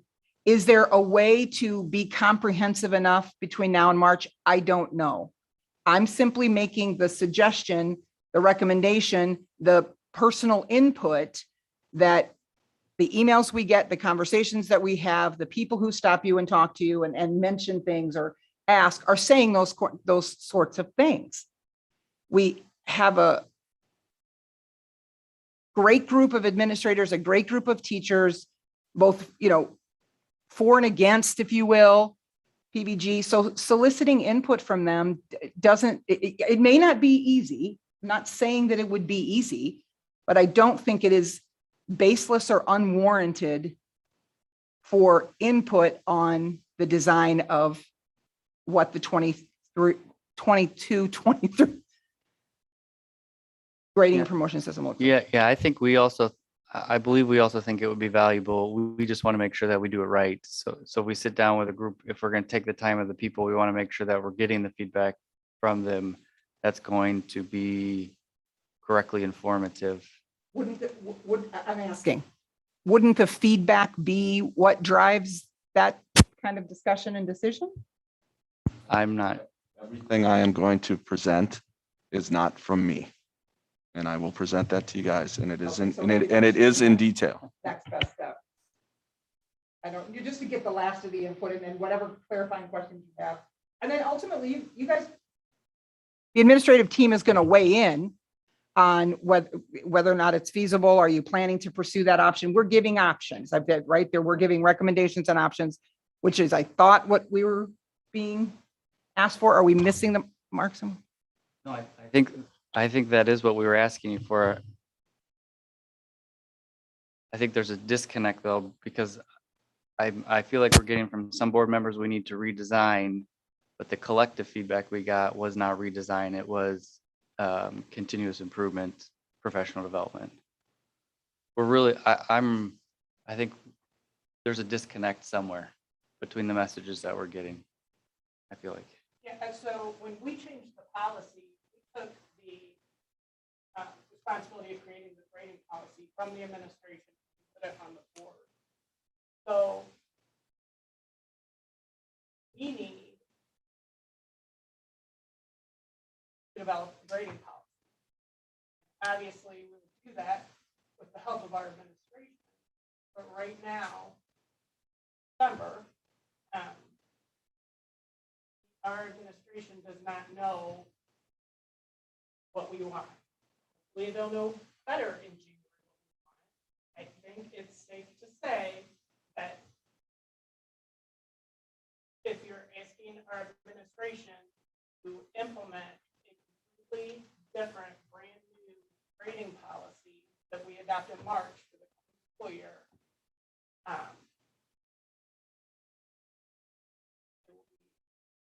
extremely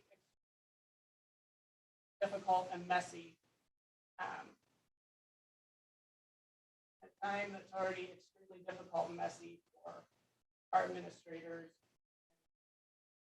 and our students. Right now, our teachers don't know if they should continue working on and improving what they're doing with our current system, or if they should not put the time and effort improving and learning our current system, because something entirely new is going to come down the pike in March.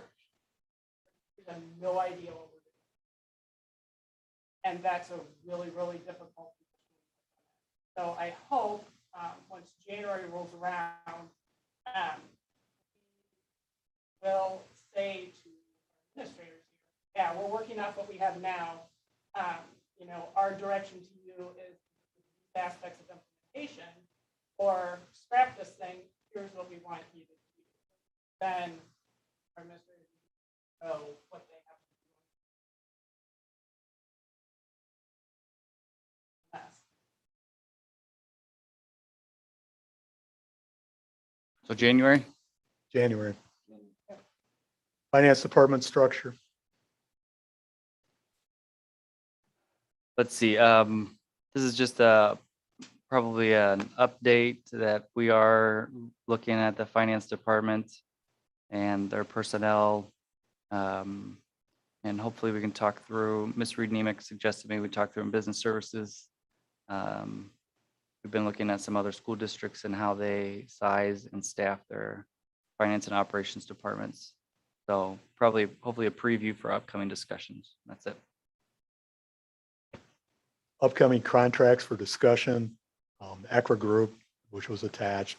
That's our data warehousing agent. That contract was for one more year coming up. First student was a busing, 1 year renewal with the existing contract. The offer come back as a 9.5% increase.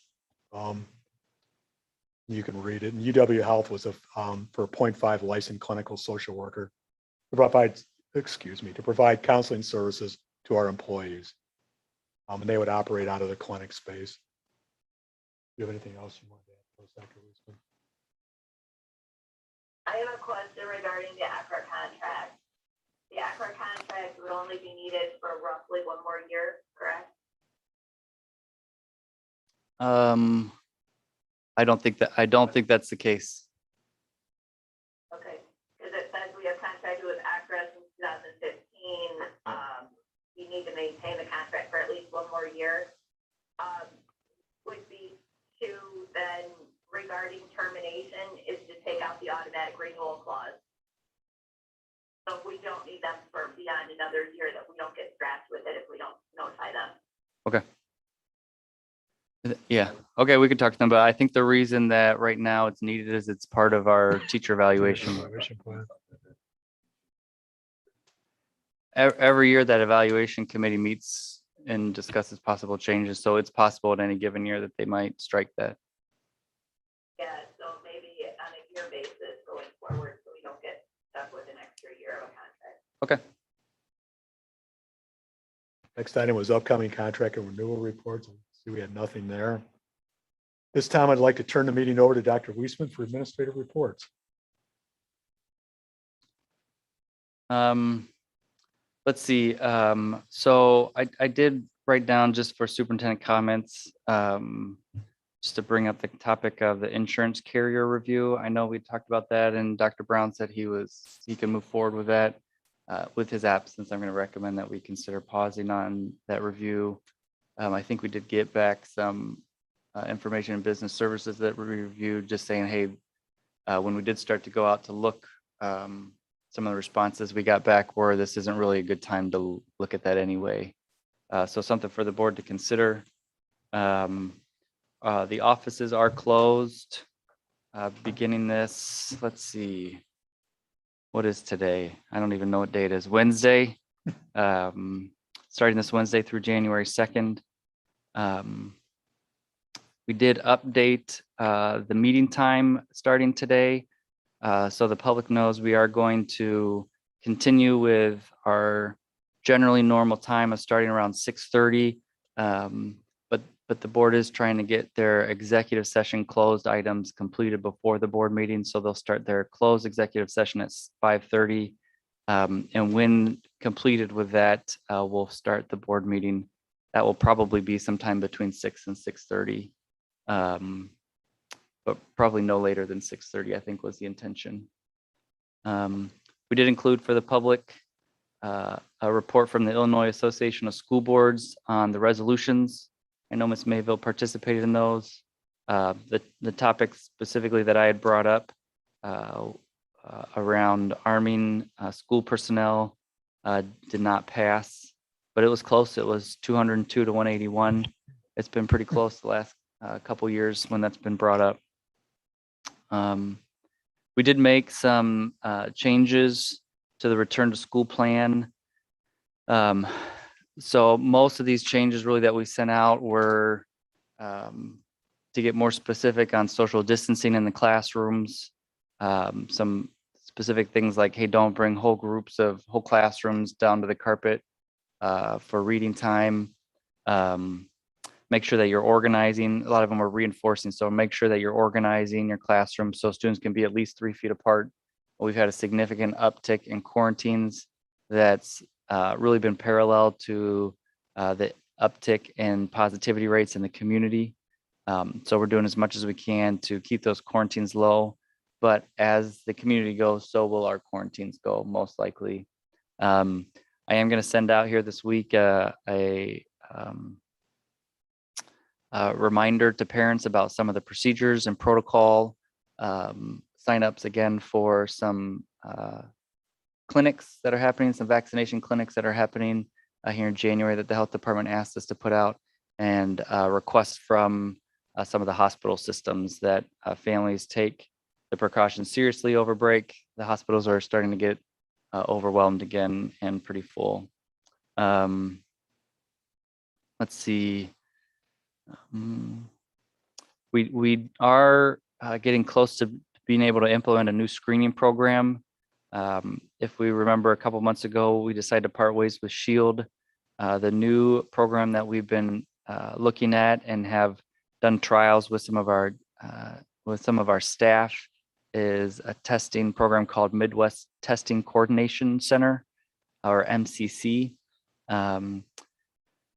Let's see, so we're investigating right now the different ways that families could sign up for that. As much as possible, we're going to try to get them to sign up directly with MCC. And it does not look like we'll have to do a whole student rostering process like we did with SHIELD. So right now, our current options are that we're going to try to figure out if families can sign up electronically, or if we're going to have to help them sign up through some type of consent form.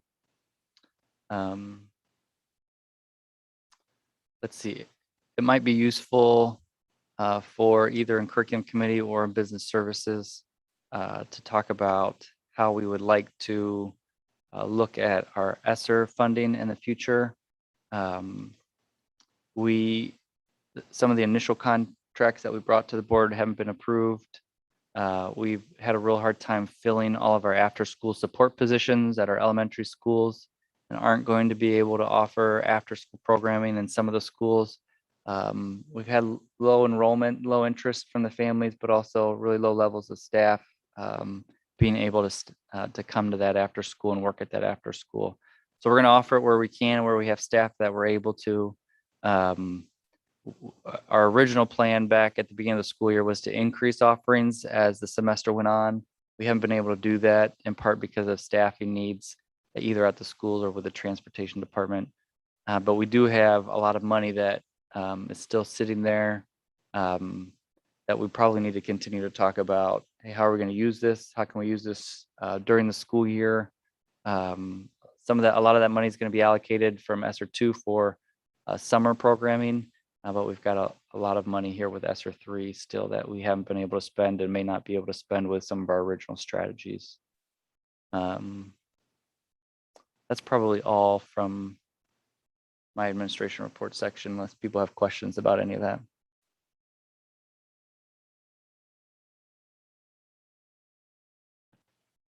That being said, do I have I'm sorry. No, sorry, I was just gonna ask, do we have utilization figures for how many of the students are utilizing the remote access, either in elementary with the substitutes that they have, or with students being able to sign on at the secondary level? Yeah, we with their teachers?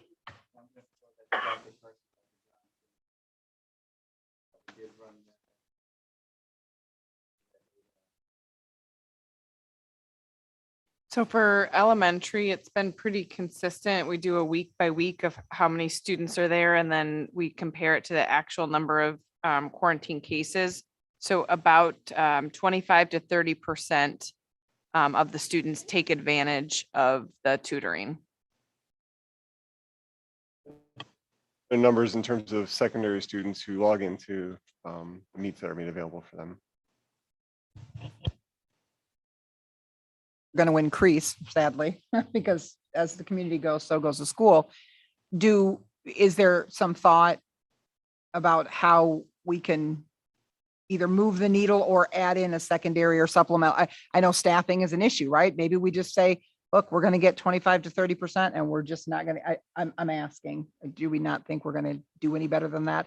Or have the ability, no matter how much money we throw at the problem, to effectively get any more staff to do anything different?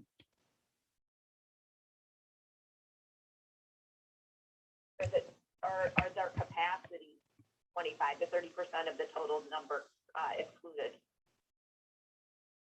For elementary, it's 25 to 30% that are utilizing it. So like, I'm looking at a lot of our numbers here. There might be, last week, there was about 10 students in the kindergarten group, for example. 10 to 11 in the first grade group. So the numbers aren't too high for the tutors.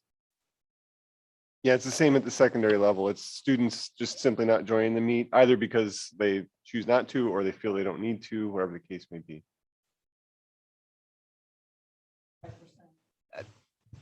Maybe more secondary, I'm thinking then.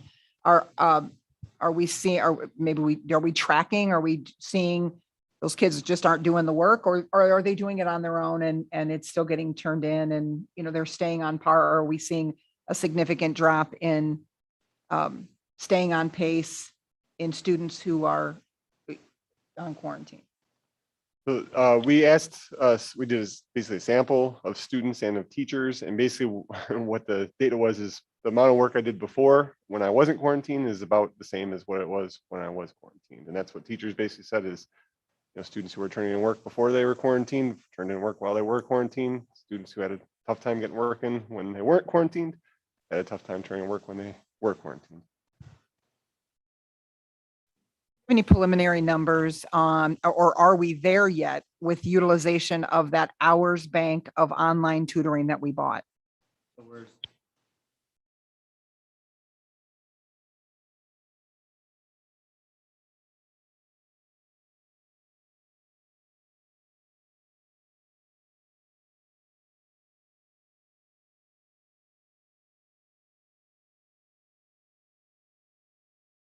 Have an idea of when it will be?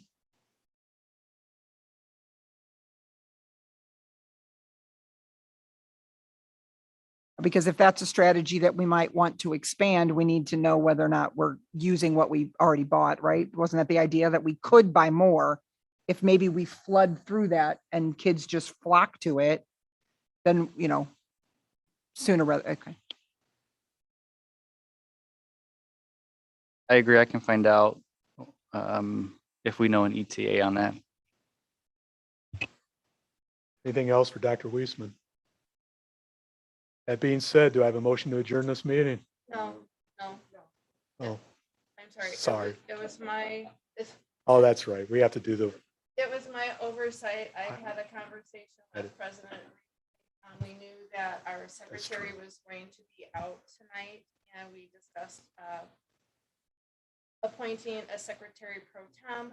I forgot to put it in the script, so Vice President Zickert obviously did read something that I didn't put in the script. So I've got some levy papers that need to be signed, and I need a secretary to be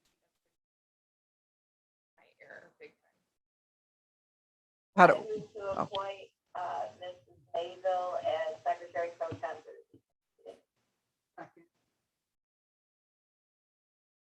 discussion?